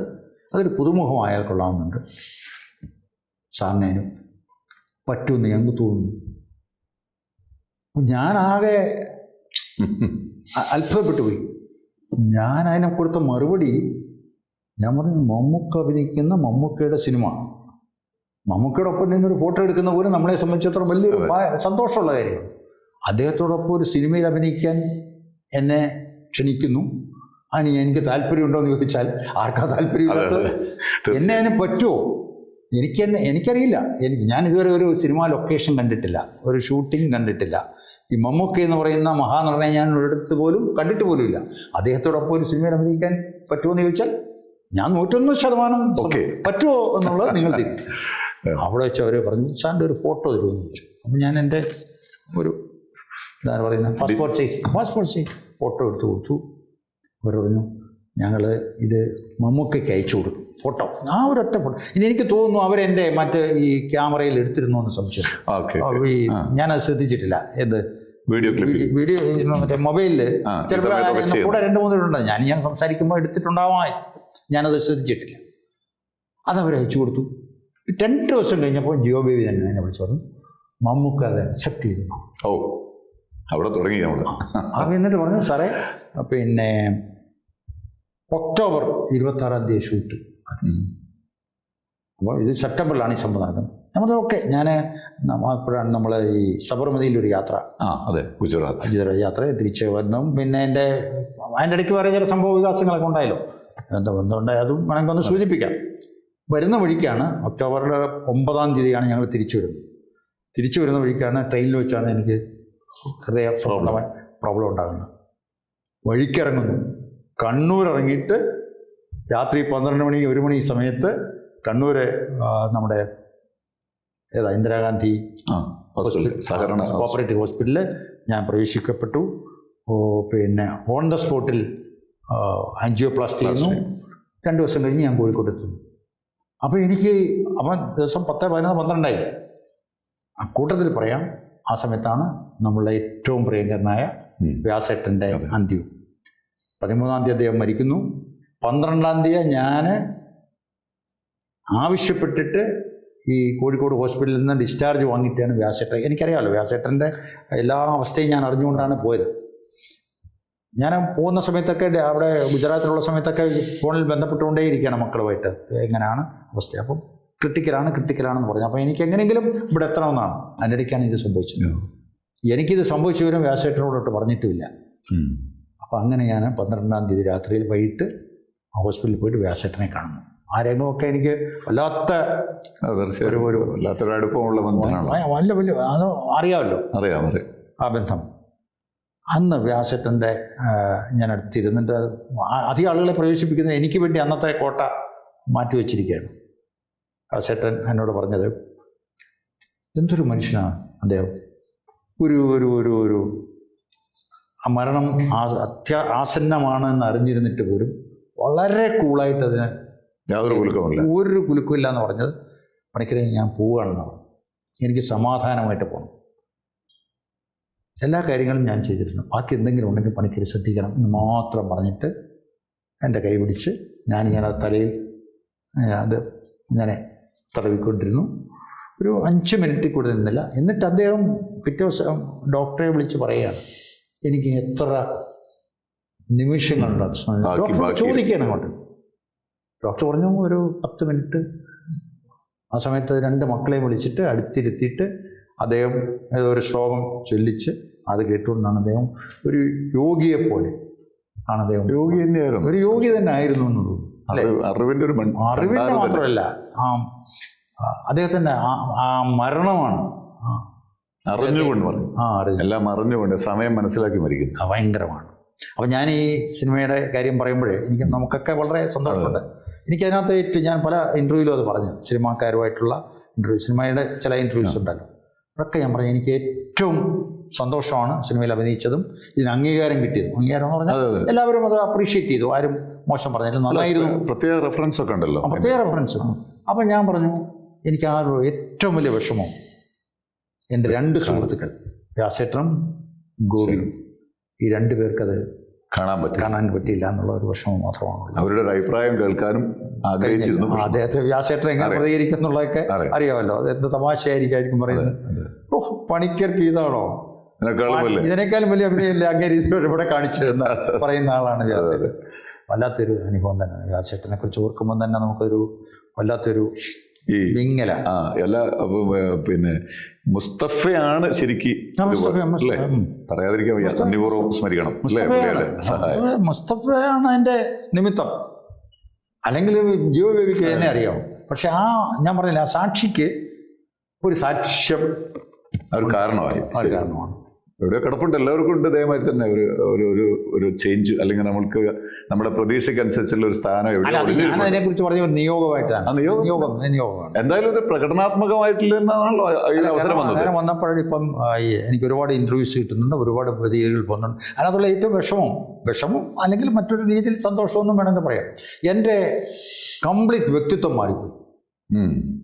ഞാൻ മാറുന്നില്ല, അതാണ് ഞാൻ പറഞ്ഞത്. ഞാൻ മാറിയിട്ടില്ല ഇല്ല, പക്ഷെ ഞങ്ങൾക്കറിയാം, പക്ഷെ ജനങ്ങൾക്ക് അറിയേണ്ടത്. ഞാൻ എവിടെ പോയാലും ആളുകൾ അല്പം കോളേജുകളിലോ സ്കൂളുകളിലും മറ്റു പല ഫംഗ്ഷൻസിലും ഒക്കെ ക്ഷണിക്കാറുണ്ട്, പല പരിപാടിക്കും. ഞാൻ പഴയ പണിക്കരായിട്ടാണ് പോകുന്നത്, മനസ്സിലായോ? പക്ഷെ അവിടെ ചെല്ലുമ്പോൾ അവരെന്നെ സിനിമാക്കാരനാണ്. അങ്ങനെയാണ് അവരുടെ ഇൻട്രഡക്ഷനൊക്കെ അങ്ങനെയാണ്. അപ്പം പലയിടത്തും ഞാൻ ബുദ്ധിമുട്ടും. അപ്പം ഞാൻ പറയും, നിങ്ങൾ ദയവായിട്ട് ഒരു സിനിമാക്കാരിൽ നിന്ന് പ്രതീക്ഷിക്കുന്ന ഒന്നും എന്നിൽ നിന്ന് പ്രതീക്ഷിക്കരുത്. കുട്ടികളുടെ അവിടെ എനിക്ക് പാട്ട് പാടാൻ അറിയില്ല, ഡാൻസ് ചെയ്യാൻ അറിയില്ല, മിമിക്രി ചെയ്യാനും അറിയില്ല, ഒന്നും അറിയില്ല. ഞാനൊരു സിനിമയിൽ അഭിനയിച്ചോ നന്നായെന്ന് തോന്നുന്നു. എനിക്ക് വേണമെങ്കിൽ നിങ്ങളോട് വിദ്യാഭ്യാസപരമായ ചില കാര്യങ്ങളൊക്കെ വേണം പറയാം. ഞാനൊരു സർവകലാശാല പാട്ട് ഇഷ്ടമാണ്, നന്നായിട്ട് പാട്ട് ഇഷ്ടമാണ്. എനിക്ക് പാടാൻ അറിയാവൂ? അല്ല, പാടാൻ അറിയാത്ത ആളാണെങ്കിൽ കൂടി നന്നായി എല്ലാ പാട്ടിന്റെ എല്ലാ സാഹസിലും മുൻനിരയിലിരിക്കുന്ന ആളാണല്ലോ ഞാൻ കാണാം. അത് ഞങ്ങളെ ബോധ്യപ്പെടുത്താൻ വേണ്ടി ഇരിക്കുന്നതാണ്. എനിക്ക് അത് സത്യസന്ധമായിട്ട് പറഞ്ഞാൽ അങ്ങനെ ആസ്വദിക്കാനുള്ള കഴിവുണ്ട്. എനിക്ക് എൻ്റെ ആസ്വാദന ശേഷി ഉണ്ടോ എന്ന് ചോദിച്ചാൽ ഇല്ല എന്ന് തന്നെ ഞാൻ പറയാം. സംഗീതം ആസ്വദിക്കുന്നതിന് ഒരു ശേഷിയുണ്ട്. അത് ഞാൻ നിങ്ങളൊക്കെ പാടുമ്പോൾ നിങ്ങളെ സന്തോഷിപ്പിക്കാം. അങ്ങനെ അഫ്കോഴ്സ് അത് പാട്ട് കേൾക്കുന്നതൊക്കെ ഇഷ്ടമാണ്. പക്ഷേ ആസ്വാദനവും ഇഷ്ടപ്പെടലും രണ്ടല്ലേ അല്ലേ? എനിക്ക് ആസ്വാദന ശേഷി ഇല്ല. പാട്ട് കേട്ടാൽ ഇഷ്ടമാണ്, അത്രയേ ഉള്ളൂ. അങ്ങനല്ലല്ലോ പാട്ടിനെ കാണേണ്ടത്, സംഗീതത്തെ. ഈ കാതിലെ ഫസ്റ്റ് ഫ്രെയിം, ആ ഒരു അനുഭവം പറയാം. നമ്മളത് ക്ലാപ്പ് ചെയ്യുന്ന സമയത്ത് എന്താ ഉള്ളിനുള്ളിൽ ഏതോ സിനിമയിൽ അതിനകത്ത് പിന്നെ മമ്മൂക്കയുടെ ഒരു പ്രതികരണം, അല്ലെങ്കിൽ അദ്ദേഹത്തിൻ്റെ ഒരു അപ്രോച്ചാണ് എനിക്ക് കോൺഫിഡൻസ് നൽകിയത്. കാരണം ഞാൻ ചെല്ലുമ്പോൾ ലൊക്കേഷനിൽ ചെല്ലുമ്പോൾ ഞാൻ മമ്മൂക്ക വന്നിട്ടില്ല. ബാക്കിയുള്ളവരെ എല്ലാം ജിയോ ബേബി എന്നെ പരിചയപ്പെടുത്തി തന്നു. ഇന്നാൾ ക്യാമറമാൻ, മറ്റേ സന്തോഷം. അപ്പം നടിയും എത്തിയിട്ടില്ല, അവർ സീനിയർ ആർട്ടിസ്റ്റുകളല്ലേ. അങ്ങനെ ഇരുന്നു. അപ്പം എന്നോട് പറഞ്ഞു ചെറിയൊരു കോസ്റ്റ്യൂമുണ്ട്, അപ്പോൾ അതൊക്കെ മേക്കപ്പ്, ചെറിയ മേക്കപ്പേ ഉള്ളൂ, ടച്ച് ചെയ്ത് വന്നിരിക്കുമ്പോഴാണ് ഇദ്ദേഹം വരുന്നത്. ഇദ്ദേഹം അദ്ദേഹത്തിൻ്റെ സ്വതസിദ്ധമായ ശൈലിയിൽ വന്നു. എല്ലാവരെയും കണ്ടങ്ങനെ പോകുമ്പോൾ ഞാൻ പതുക്കെ അങ്ങോട്ട് ഇല്ല. ഞാൻ പറഞ്ഞു, ഞാനാണ് RS പണിക്കർ, അങ്ങയുടെ സിനിമയിൽ അഭിനയിക്കാൻ അവസരം കിട്ടിയ തന്നെ ഒരു മഹാഭാഗ്യമാണ് എന്നാണ് എൻ്റെ ആദ്യത്തെ ഇൻട്രൊഡക്ഷൻ. അദ്ദേഹം എൻ്റെ മുഖത്ത് ഞാൻ നോക്കി ചിരിച്ചുകൊണ്ട് പറഞ്ഞു, ഞങ്ങൾക്ക് ഒരാളിനെ കിട്ടിയല്ലോ. അതൊരു വലിയ ഞങ്ങൾക്ക് ഒരാളിനെ കിട്ടിയല്ലോ. അതൊരു എന്നെ അംഗീകരിച്ചതിന് തുല്യമല്ലേ, ഇൻസ്പയറിംഗ് ആണ്. അത് കഴിഞ്ഞ് ചെറിയ കാര്യങ്ങളൊക്കെ പറഞ്ഞ് ഞാൻ പോന്നു. അദ്ദേഹം അങ്ങനെ പല തിരക്കിലല്ലേ. അത് കഴിഞ്ഞ് എൻ്റെ ആദ്യത്തെ ഷോട്ട് എന്ന് പറയുന്നത് ഞാൻ ആ വീട്ടിലേക്ക് കയറി വരുന്നു. മരുമകൾക്ക് ഒരു ഈ കടലമിഠായി കടലമിഠായി കൊടുക്കുന്നു. എന്നിട്ട് ഞാൻ കയറി കസേരയിലിരിക്കുന്നു, പത്രം വായിക്കുന്നു. ഞാൻ വരുന്ന കണ്ടുകൊണ്ട് അവിടെ കസേരയിലിരുന്ന എഴുന്നേറ്റ് പത്രം എൻ്റെ മുന്നിലിട്ടിട്ട് എന്നെ മൈൻഡ് ചെയ്യാതെ അങ്ങ് പോവുകയാണ്. അപ്പം ഞാൻ അദ്ദേഹത്തെ ഒന്ന് നോക്കണം. ഒരു ദുഃഖം ഉണ്ട്, അതിനകത്തുണ്ട്. ഞങ്ങൾ തമ്മിലുള്ള ബന്ധം എന്താണെന്നുള്ളത് സംവിധായകൻ പറഞ്ഞിട്ടുണ്ടല്ലോ. ഇതാണ് നിങ്ങൾ തമ്മിലുള്ള ബന്ധം, ഇങ്ങനായിരിക്കും അദ്ദേഹം പ്രതികരിക്കുക. അപ്പോൾ അച്ഛൻ ആ ദുഃഖം അതിനകത്തുണ്ടാവണം, അവരങ്ങനെയൊക്കെ പെരുമാറുന്നതിലുള്ള ഒരു ദുഃഖം ഉണ്ടാവും. പക്ഷേ നിസ്സഹായത ഉണ്ട്, അതായിരിക്കും അത്. ഓക്കെ. അപ്പം എനിക്ക് അത് എൻ്റെ പ്രായത്തിൻ്റെ ഗുണം കൊണ്ടാവണം അല്ലേ, ഈ പ്രായത്തിൻ്റെ ഒരു ഗുണം കൊണ്ട് അത്തരം ഒരു സിറ്റുവേഷനിൽ എൻ്റെ മകൻ എന്നോട് എന്ത് കാരണത്താലും എന്നെ മൈൻഡ് ചെയ്യാതെ പോയാൽ നമുക്കൊരു വൈകാരികത തീർച്ചയായിട്ടും ഉണ്ടാവും. തീർച്ചയായിട്ടും അതങ്ങനെ മനസ്സിൽ വിചാരിച്ചാൽ മതി. അത് എക്സ്പ്രഷൻ ഒരു ആർട്ടിഫിഷ്യാലിറ്റി ഇല്ല ഇതിനകത്ത്. ഒരു ആർട്ടിഫിഷ്യാലിറ്റി എനിക്ക് വേണ്ടി വന്നിട്ടില്ല എന്നുള്ളതാണ് അതിൻ്റെ സത്യം. അഭിനയിക്കേണ്ടി വന്നിട്ടില്ല എന്നുള്ളതാണ് സത്യം. നമ്മുടെ അനുഭവങ്ങളൊക്കെ ഉണ്ടല്ലോ, ജീവിതാനുഭവങ്ങളെ കുറിച്ച് നമ്മളൊന്ന് ചിന്തിച്ചത്. അപ്പോൾ ഈ ഷോട്ടൊക്കെ കഴിഞ്ഞതിന് ശേഷം ഞാൻ അദ്ദേഹത്തിൻ്റെ അടുത്ത് പോയി. ഞാൻ ചോദിച്ചു, സാറ് അങ്ങയുടെ ഒരു അഭിപ്രായം അറിഞ്ഞാൽ കൊള്ളാം. അദ്ദേഹം ഈ മോണിറ്ററിലും പോയി നോക്കുന്നുണ്ടല്ലോ, നമ്മളതൊന്നും അങ്ങനെ നോക്കാറില്ല. അപ്പോൾ അദ്ദേഹം പറഞ്ഞ ഇങ്ങനെ അങ്ങ് പോട്ടെ, ഇങ്ങനെ അങ്ങ് പോട്ടെ. അപ്പോൾ അതെനിക്ക് കിട്ടാവുന്ന ഒരു വലിയ പ്രചോദനമാണ്. അപ്പോൾ അമ്മൊക്കെ പോലൊരു ഫസ്റ്റ് സർട്ടിഫിക്കറ്റ് ഇങ്ങനെ അങ്ങ് പോട്ടെ എന്ന് പറഞ്ഞാൽ ഒന്നുകൂടൊന്ന് ശ്രദ്ധിക്കണം, അങ്ങനെ ഒന്നും. അത് മാത്രമല്ല, അതുപോലെ തന്നെയാണ് ഈ സംവിധായകൻ്റെ ഒരു ഇടപാട്. ഈ സംവിധായകൻ എന്ന് പറഞ്ഞാൽ ഒരു സാധാരണ നമ്മുടെ മനസ്സിൽ കാണുന്ന ഒരു സംവിധായകനെ പോലല്ല. മൂപ്പരൊരു കയ്യിലേക്ക് കൊടുത്ത് ഇങ്ങനെ നമ്മുടെ കൂടെ വരും, നടന്നു പറഞ്ഞു, ഇങ്ങനെ വന്ന് പറയും. ഇനി എന്തെങ്കിലും ഒരു ചെറിയ പോരായ്മ അദ്ദേഹത്തിന് തോന്നിയാൽ, നമ്മൾ സാധാരണ മറ്റ് സിനിമകളിലൊക്കെ കട്ട് എന്ന് വിളിക്കുന്ന ഒരു സംവിധായകനല്ല, ഒന്നും വിട്ടില്ല മൂപ്പര്. അത് ക്യാമറ കഴിഞ്ഞതിന് ശേഷം നമ്മളെടുത്ത് വന്നു, അല്ല നമുക്കതൊന്നുകൂടെ നോക്കിയാലോ, കുറച്ചുകൂടെ ഒന്ന്, അതായത് നമ്മളെ സ്പോണ്ടേനിയസ് ആയിട്ട് നമ്മൾ അഭിനയിക്കുന്നതിന് ഇടയ്ക്ക് കയറാതെ ഒന്നും പറയില്ല. അത് മാത്രമല്ല, നമ്മളെ ഒരു വിധത്തിലും ഡിസ്കറേജ് ചെയ്യാതെ. അത് എന്നോടൊന്നും മാത്രമല്ല, എല്ലാവരോടും അങ്ങനെ ഒരു കാര്യത്തിലും ആരെയും ഡിസ്കറേജ് ചെയ്യില്ല. അപ്പോൾ എന്താ നമുക്ക് തോന്നുന്നത്, നമുക്ക് കുറച്ചുകൂടെ നന്നായിട്ട് ചെയ്യേണ്ടതുണ്ട് എന്ന് തോന്നുന്നു. വലിയൊരു ക്വാളിറ്റിയാണ്, വലിയൊരു ക്വാളിറ്റി. മറ്റേ ഒരിടത്ത് കട്ട് പറഞ്ഞാൽ നമ്മളാകെ ഒന്നും സംഭവിക്കില്ല. അപ്പോൾ എന്താ, ഇത് നമുക്ക് ഒന്നുകൂടെ ഒന്ന് പ്രചോദനം. അങ്ങനെയാണ് അത് സംവിധായകന്റെ കൂടി ഒരു വലിയ കഴിവാണ്. നമുക്ക് ആ കഥാപാത്രത്തെ അങ്ങനെ ഭംഗിയായിട്ട് മനുഷ്യരുടെ മനസ്സിൽ പതിക്കുന്ന രീതിയിൽ അവതരിപ്പിക്കുക. അവരുടെ ആ മനസ്സിൽ തട്ടി പല രംഗങ്ങൾ. ഇപ്പോഴും ഞാൻ ഈ ഇതിനകത്ത് സോഷ്യൽ മീഡിയയിൽ ഇടയ്ക്കിടയ്ക്ക് ഇപ്പം എനിക്ക് തോന്നുന്ന ഇത് യൂട്യൂബിലുണ്ട് ഇപ്പോഴും ഈ സിനിമ ഫ്രീ ആയിട്ട്. അപ്പോൾ ഇടയ്ക്ക് ഇതിൻ്റെ ചില രംഗങ്ങളൊക്കെ കാണും. അതിനകത്ത് എൻ്റെ രംഗങ്ങൾ അതിനകത്ത് എന്താണ് കട്ട് ചെയ്ത് ഒക്കെ ഉണ്ട് രംഗങ്ങൾ. ഒരച്ഛൻ്റെ ഘനീഭവിച്ച ദുഃഖം എന്നൊക്കെ പറഞ്ഞിട്ട് ആ രംഗങ്ങൾ കാണിക്കാറുണ്ട്. നമ്മൾ കാണുന്ന പണിക്കർ സാറ്, അല്ലെങ്കിൽ അങ്ങനെ തന്നെ പറയട്ടോ, അല്ലെങ്കിൽ പണിക്കർ ചേട്ടൻ ഒരു വാക്ക് എപ്പോഴാ ഒന്ന് പുറത്തേക്ക് പറയാന്നുള്ളത് ഞങ്ങൾ ആകാംക്ഷയോടെ ഒന്ന് വാ തുറക്കണ്ടേ, വല്ലാത്തൊരു കഥാപാത്രം. അപ്പൊ ആ കഥാപാത്രത്തിന്റെ ഫ്രെയിം അതാണെന്നുള്ളത് അറിയാം, നമ്മൾ ഈ കുറച്ചൊക്കെ നാടകമൊക്കെ. പക്ഷെ ആ വാക്കിന് വേണ്ടി ഒരുപാട് കൈയടിച്ച് ചെയ്യണം. അതുണ്ട്, ഒരു വാക്കിന് വേണ്ടി കുറെ നേരം കാത്തു. അതിൽ എൻ്റെ അടുത്തിരുന്ന ചില സുഹൃത്തുക്കൾ എന്നോട് ചോദിച്ചു ആ ഇന്റർവ്യൂ സമയത്ത്, പണിക്കർക്ക് ഡയലോഗ്. അപ്പൊ ഞാൻ പറഞ്ഞു നിക്ക് നോക്കാന്ന് പറഞ്ഞു. അതൊക്കെ ഒരു വല്ലാത്ത ഒരു അനുഭവം തന്നെയാണ് ആ ഒരു കഥാപാത്രത്തെ. അതിനുശേഷം കാതൽ ക്ലിക്ട്, അത് അംഗീകരിക്കുന്നു. ഞാൻ ഈ പറഞ്ഞായിരുന്നു, നേരത്തെ പറഞ്ഞ സിനിമ കാണാൻ സമയമില്ലാത്ത ആള്, തിയേറ്ററിൽ വല്ലപ്പോഴും ഇത് മീഡിയയിലൊക്കെ കാണുമ്പോൾ. ഞാൻ ഒരു കാര്യം കൂടെ ആ സിനിമയെ കുറിച്ച് പറഞ്ഞോട്ടെ. എനിക്ക് ആ സിനിമ നൽകിയത് ഈ പബ്ലിസിറ്റി ഒന്നുമല്ല, എൻ്റെ ചില സുഹൃത്തുക്കൾ, അവരുടെ ആ ഒരു സൗഹൃദത്തിൻ്റെ ഒരു ആഴം മനസ്സിലാക്കാൻ എനിക്ക് ജീവിതത്തിൽ ഇന്ന് വരെ സിനിമ കാണാത്ത ആളുടെ പേര് ഞാൻ പറയുന്നില്ല. ആ ആളുകൾ എന്നെ കാണാൻ, ഞാൻ സിനിമയിൽ അഭിനയിക്കാൻ വേണ്ടി തിയേറ്ററിൽ അല്ലേ. എൻ്റെ സഹോദരിമാരൊക്കെ പോട്ടെ, അവരൊക്കെ എത്രയോ വർഷങ്ങളായിട്ട് 30-40 വർഷമായിട്ട് തിയേറ്ററിൽ പോകാത്ത ആളുകൾ, അവർ പോകും സ്വാഭാവികം. എൻ്റെ ചില സുഹൃത്തുക്കൾ അതെ കേട്ടറിഞ്ഞ് പോയവർ, അതൊരു വലിയ സന്തോഷമല്ല. പിന്നെ മറ്റ് സ്ഥലങ്ങളിൽ വിദേശത്ത് ഉള്ള സുഹൃത്തുക്കളുടെ മക്കൾ, ഗോപാൽജിയുടെയൊക്കെ മക്കൾ അമേരിക്കയിലേക്ക്, ഓസ്ട്രേലിയയിലേക്ക്, അവരൊക്കെ സിനിമ കണ്ടിട്ട് എന്നെ വിളിക്കുകയാണ്. അത് അവിടെയാണ് എനിക്ക് കിട്ടിയ ഏറ്റവും വലിയ ഒരു തീർച്ചയായും സന്തോഷം എന്ന് പറയുന്നത്. നമ്മൾ വിചാരിക്കാത്തൊരു മണ്ഡലത്തിൽ എത്തിച്ചേർന്നു. മാത്രമല്ല അപ്രീസിയേഷനായിട്ട് തീരെ പ്രതീക്ഷിക്കാത്ത ആളുകളിൽ നിന്നുള്ള റെഫറൻസും അവരുടെ വിളിയൊക്കെ ഉണ്ടാവും. അല്ല, പത്രക്കാരും പിന്നെ മനോരമ അല്ല, വനിതയായാലും ഗൃഹലക്ഷ്മി, പിന്നെ എല്ലാ പത്രങ്ങളും, ദേശാഭിമാനി പത്രം ഉൾപ്പെടെയുള്ള പത്രങ്ങൾ, മനോരമയുടെ ഒരു സൺഡേ സപ്ലിമെൻറ്റിൽ ഒക്കെ എല്ലാവരും, പിന്നെ കാരശ്ശേരി മാഷെ പോലുള്ളവർ, പിന്നെ സിനിമാ സംവിധായകരായ ചില സുഹൃത്തുക്കൾ, ഇവരെല്ലാവരും തന്നെ ഈ കഥാപാത്രം വളരെ നല്ല അഭിപ്രായം പറഞ്ഞു എന്നുള്ളതാണ് എനിക്ക്. പിന്നെ സെക്കൻഡ് ഫിലിം ഏതായിരുന്നു അന്ന് പ്രേക്ഷകർക്ക് പറഞ്ഞു കൊടുക്കാമല്ലോ. ഏതാണ് രണ്ടാമത്തെയും മൂന്നാമത്തെയും സിനിമ? അതേതാ വരുന്നതെന്ന് പറഞ്ഞാൽ, ഇപ്പം രണ്ടാമത് ഞാൻ അഭിനയിച്ചത് അനന്തൻകാട് എന്ന് പറയുന്ന സിനിമയിലാണ്. നമ്മുടെ മുരളി ഗോപി സ്ക്രിപ്റ്റ് എഴുതിയ പ്രധാന കഥാപാത്രത്തെ അദ്ദേഹമാണ് അവതരിപ്പിക്കുന്നത്. കൃഷ്ണകുമാറാണ് എൻ്റെ സംവിധായകൻ. മുരളി ഗോപി അതിൽ അഭിനയിച്ചിട്ടുണ്ട്. എൻ്റെ സ്ക്രിപ്റ്റും തിരക്കഥയും. ഇടയ്ക്കൊന്ന് കയറി പറയാലോ, മുരളി ഗോപിയുമായിട്ട് കാണാതെ അഭിനയിച്ച ആളെ ഞാൻ ആകാശവാണിയിലെ പിന്നെ നാടകോത്സവത്തിൽ, ഞാനും അവിടെ ആർട്ടിസ്റ്റാണ്. അപ്പൊ സെലിബ്രിറ്റിയെ കൊണ്ടുവരും. അങ്ങനെ ഇദ്ദേഹമാണ് വന്നത്. എല്ലാ സ്റ്റേഷനിൽ നിന്നും ഒരു നടനുണ്ടാവും. മാമുക്കോയ, അതേപോലെ ഭയന്ദ്രമേനോൻ, അങ്ങനെ ഉണ്ട്. പക്ഷെ എനിക്കിഷ്ടപ്പെട്ടത് ഒരു ജെന്റിൽമാനാണ്, നല്ല അറിവുണ്ട് ആളുകളുമായിട്ട്. അപ്പം അദ്ദേഹത്തിന്റെ കൂടെയും അഭിനയിച്ചു. Very good, very nice. അദ്ദേഹത്തിന്റെ കൂടെ അഭിനയിച്ചു, ഇന്ദ്രൻസിന്റെ കൂടെ അഭിനയിച്ചു.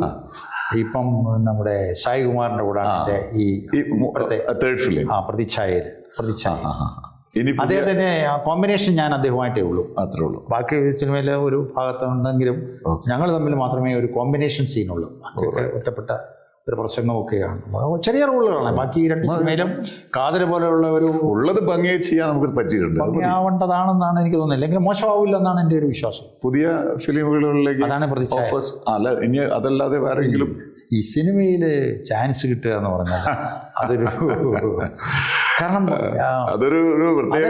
ഞാൻ മനസ്സിലാക്കുന്നത് എത്രയോ ആളുകൾ ഈ മേഖലയിൽ ഒരു ചാൻസിന് വേണ്ടി നിൽക്കുന്നുണ്ട്. മുഖം കാണിച്ചാൽ മതി. അവർ എറണാകുളത്തും ഒക്കെ ഞാൻ തമ്പടിച്ച് കഴിയുകയാണ് ഒരാൾ. ഒരു വിളിയും പ്രതീക്ഷ വിളിപ്പിക്കാൻ വേണ്ടി. വിളി പ്രതീക്ഷിക്കല്ല, അവർ പോയിട്ട് ആളുകളെ കാണുന്നു, സംവിധായകരെ കാണുന്നു, പ്രൊഡക്ഷൻ കൺട്രോളർമാരെ കാണുന്നു, അവരെ ഓർമ്മിപ്പിക്കുന്നു. അങ്ങനെ ഒരു ക്യാമ്പയിൻ വേണം. ഇപ്പം ശ്രീ മമ്മൂട്ടി പോലും ഞാൻ ചാൻസ് ചോദിക്കാറുണ്ടെന്ന് പറയുന്നത് അദ്ദേഹം അതിശയോക്തിപരമായിട്ടാണ് പറയുന്നതെങ്കിലും പണ്ടൊക്കെ അദ്ദേഹം ചോദിച്ചിട്ടുണ്ടല്ലോ. ചോദിച്ചു പോകണം, സംവിധായകരുടെ അടുത്ത് നമ്മൾ പോകണം. നമുക്കിപ്പം അങ്ങനെ ഒരു നമ്മൾ അവസരത്തെ തേടിച്ചല്ലാണ്. അല്ല, അവസരം നമ്മളെ സംബന്ധിച്ചിടത്തോളം, എന്നെ സംബന്ധിച്ചിടത്തോളം ആ ഒരു പ്രായവും കഴിഞ്ഞു. ഇനി അതല്ല നമ്മുടെ ഒരു മേഖല, അതിൽ ഇനി പ്രത്യേകിച്ചൊന്നും നമുക്ക് കോൺട്രിബ്യൂട്ട് ചെയ്യാനുമില്ല. ഇനി എന്തെങ്കിലും അവസരങ്ങൾ വരികയാണ്. ഒരു കാര്യം അതിനിടയ്ക്ക് പറയാതെ പറയാണ്, അതായത് നമ്മൾ ഈ ഒരു കാലത്ത്, ഈ ഒരു സമയത്ത് ഈ പ്രായമൊന്നുമില്ല, പ്രായമായിട്ടില്ല, സമയം വൈകിട്ടില്ല, ഇനി ഒരുപാട് കിടക്കുകയാണ്. അങ്ങനെ ചിന്തിച്ചാലല്ലേ നമുക്ക് കുറച്ചും കൂടി. ഞാൻ അങ്ങനെയൊക്കെ ചിന്തിക്കാം. പക്ഷേ ഈ ഒരു അവസരങ്ങൾക്ക് വേണ്ടി നമ്മളിപ്പം അങ്ങനെ ഒരു പരിശ്രമം നടത്തേണ്ട കാര്യമൊന്നും അല്ല. ഇനിയിപ്പോൾ അന്വേഷിച്ച് വരുമല്ലോ, വരികയാണെങ്കിൽ. അപ്പം അങ്ങനെയാണെങ്കിൽ 2 എണ്ണം വന്നു. തീർച്ചയായും. അതിന് ശേഷം വന്നതൊക്കെ ആരോ ഇൻട്രൊഡ്യൂസ് ചെയ്തിട്ട് ആരോ പറഞ്ഞു, എന്നാളിനെ വിളിക്കാൻ പറഞ്ഞു, വിളിച്ചു. ഞാൻ പറഞ്ഞു ഓക്കെ, ഞാൻ വരുന്നു. അതിന് വേറെ വലിയ കണ്ടീഷൻസ് ഒന്നും ഞാൻ പറയാറുമില്ല. ഓക്കെ. അപ്പൊ ഇനിയും തീർച്ചയായിട്ടും ഒരുപാട് ആളുകൾക്ക് പ്രതീക്ഷകളോടുകൂടി തന്നെ നിൽക്കാം. പണിക്കർ ചേട്ടൻ അല്ലെങ്കിൽ പണിക്കർ സാറുടെ മുഖം അഭിനയ രംഗത്ത് പല ഭാവങ്ങളിൽ ഇനിയും പ്രതീക്ഷിക്കുക എന്ന് തന്നെയാണ് എല്ലാവരും വലിയ പ്രതീക്ഷയോടുകൂടി തന്നെയാണ് ഇരിക്കുന്നത്. ഒന്ന്. രണ്ടാമത്, എന്നെ പോലുള്ള ആളുകളൊക്കെ തന്നെ ബന്ധപ്പെട്ട് നിൽക്കുന്ന അടുത്ത ബന്ധമുള്ള ഒരു വ്യക്തി എന്ന നിലയ്ക്ക് ആ ഒരു വ്യക്തിക്കുണ്ടാവുന്ന ഏതൊരു വളർച്ചയും ഉയർച്ചയും അംഗീകാരവും ഞങ്ങളുടെയും കൂടി അംഗീകാരവും വളർച്ചയുടെ ഭാഗം തന്നെയാണ്. ഞാൻ പറഞ്ഞല്ലോ, എനിക്ക് ഏറ്റവും കൂടുതൽ കടപ്പാടുള്ള ആരോടാണ്? ഏറ്റവും കൂടുതൽ ഏത് സിനിമാ രംഗത്താണോ വ്യക്തി എന്ന നിലയിൽ? നിങ്ങൾ ഇടയ്ക്ക് പറയുന്ന പിന്നെ വേദവ്യാസേട്ടനോട് എൻ്റെ പേര് വ്യക്തികളിലല്ല, വ്യക്തിയല്ല, എനിക്ക് എൻ്റെ യൂണിവേഴ്സിറ്റിയോടും യൂണിവേഴ്സിറ്റി സമൂഹത്തോടും ഏറ്റവും വലിയ കടപ്പാട്. അത് കഴിഞ്ഞേ ഉള്ളൂ ഏത് കടപ്പാടും എനിക്ക്. അതിനൊരു സംശയം ആയതുകൊണ്ടാണ് ഇങ്ങനെയൊക്കെ ആയത്. ഒരു സംശയമില്ലാത്ത കാര്യമല്ലേ അത്. ഞാൻ ആ ഒരു ഐഡന്റിറ്റി എനിക്ക് നഷ്ടപ്പെടുത്താൻ ഞാൻ ആഗ്രഹിക്കുന്നുമില്ല. തീർച്ചയായിട്ടും ആ സ്മരണകളിലൂടെ തന്നെ മുന്നോട്ട് പോകും. ഒരുപാട് ആളുകളുടെ പിന്തുണയുണ്ടാവും, പ്രാർത്ഥനയുണ്ട്. ഞാൻ പറഞ്ഞില്ലേ എത്ര ആളുകൾ. ഞാൻ നമ്മുടെ പെൻഷനേഴ്സ് എനിക്കൊരു സ്വീകരണം നൽകിയത് പറഞ്ഞു. അതെ, ഞാനുണ്ടായിരുന്നു അവിടെ. എനിക്ക് സംസാരിക്കാൻ പറ്റിയില്ല, വൈകാരികമായി. എനിക്ക് എൻ്റെ ശബ്ദം വന്നില്ല. ഞാൻ വിങ്ങി പൊട്ടിപ്പോയി. എന്താ കാരണം? അങ്ങനെയാണ് ആ ഒരുപാട് അത്ര പ്രിയപ്പെട്ട ആളുകളാണ് മുന്നിലിരിക്കുന്നത്. അത് മാത്രമല്ല ശ്രീമതി കമലാവതി, അതെ, തീരെ സുഖമില്ലാത്ത ഒരു അവസ്ഥയിൽ അവർ ഈ ക്രച്ചസിന്റെ മുകളിൽ ക്രച്ചസിൽ പോയി സിനിമ കണ്ടു. ക്രച്ചസ് പോയി രാമനാട്ടുകരെ പോയി മകളെയും കൂടി വിളിച്ച് കാറിൽ പോയി സിനിമ കണ്ടിട്ട് വന്നിട്ട് എന്നെ വിളിച്ചു പറഞ്ഞു, പണിക്കരയെ ഞാൻ സിനിമ കണ്ടു. എന്നിട്ട് ആണ് അവർ നമ്മുടെ പരിപാടിക്കും കൂടി വന്ന് അവരവിടെ ഇരിക്കുന്ന കണ്ടപ്പോഴാണ് അവർ ശാരീരികമായിട്ട് അത്രയും അവശത അത്രയും അത് കണ്ടപ്പോഴത്തേക്ക്. എന്നിട്ട് അവർ വന്നത് എങ്ങനെയാണെന്ന് അറിയാം, കുറേ ഈ കടലമിഠായി ആയിട്ടാ ഭയങ്കരമായിട്ട് അത് ടച്ചിങ് ആയി. എനിക്കത് പിന്നെ ഭയങ്കരമായിട്ട് ആരംഭിച്ചു. അതുപോലെ ഒരുപാട് ആളുകളുടെ ഒരു അത് തിരിച്ചറിഞ്ഞ ഈ സിനിമ സഹായിച്ചു. എന്നോടുള്ള ഒരുപാട് ആളുകളുടെ സ്നേഹം, ബന്ധം, അതിൻ്റെ ആഴം ഇല്ല. എനിക്ക് നമുക്കെല്ലാവരെയും സ്നേഹവും ബന്ധവും ഒക്കെ ഉണ്ട്. ഇവരൊക്കെ എത്രയോ വർഷത്തെ ഞങ്ങൾ ഒന്നിച്ച ഒരു സെക്ഷനിലിരുന്ന ജോയിൻ ചെയ്ത് വന്നപ്പോൾ ഞങ്ങൾ ഒരേ സെക്ഷനിലാണ് ഇരുന്നത്. ശ്രീമതി രുക്മിണി, കമലാവതി, രുക്മിണി, ഞാൻ. രുക്മിണിയെക്കുറിച്ച് ഞാൻ എഴുതിയിട്ടുണ്ട്. രുക്മിണി അടുത്ത കാലത്ത് മരിച്ചു. അപ്പം അങ്ങനെ ഒരുപാട് ആളുകളുടെ സ്നേഹം, പ്രാർത്ഥനയും ഒക്കെ എനിക്ക് നിർലോഭം ലഭിച്ചിട്ടുണ്ട്.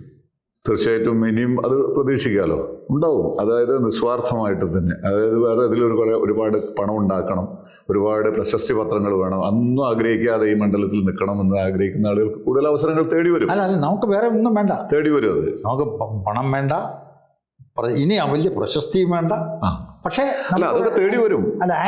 എന്ന നിലയിൽ ഇപ്പോൾ ഈ സിനിമാ മേഖലയെ ഞാൻ ഇഷ്ടപ്പെടുന്നുണ്ട്. കാരണം നല്ല ഈ പ്രായത്തിൽ ആക്റ്റീവായി നിൽക്കാൻ നമ്മളെ പ്രചോദിപ്പിക്കുന്ന ഒരു സംഭവമാണ്. ഈ ഒരു ഷൂട്ടിനൊക്കെ പോയി കഴിഞ്ഞാൽ നമ്മൾ ഒരു പുതിയ കുറേ ആളുകളെ പരിചയപ്പെടുന്നു. കുറേ എനിക്കിപ്പോൾ സിനിമാ രംഗത്തും കുറേ സുഹൃത്തുക്കളൊക്കെ ഉണ്ട് കേട്ടോ, ഒരുപാട് ബന്ധപ്പെട്ടിട്ടുണ്ട് ആളുകളുണ്ട്.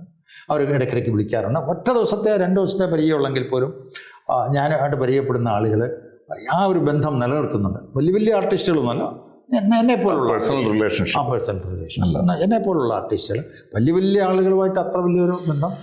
പക്ഷെ അതിനകത്ത് നമ്മുടെ സംവിധായകൻ അദ്ദേഹമായിട്ട് നല്ല ഇൻറ്റിമസി. പിന്നെ മമ്മൂക്കയായിട്ട് ഞാൻ എന്ത് മെസ്സേജ് കൊടുത്താലും അദ്ദേഹം പ്രതികരിക്കാറുണ്ട്.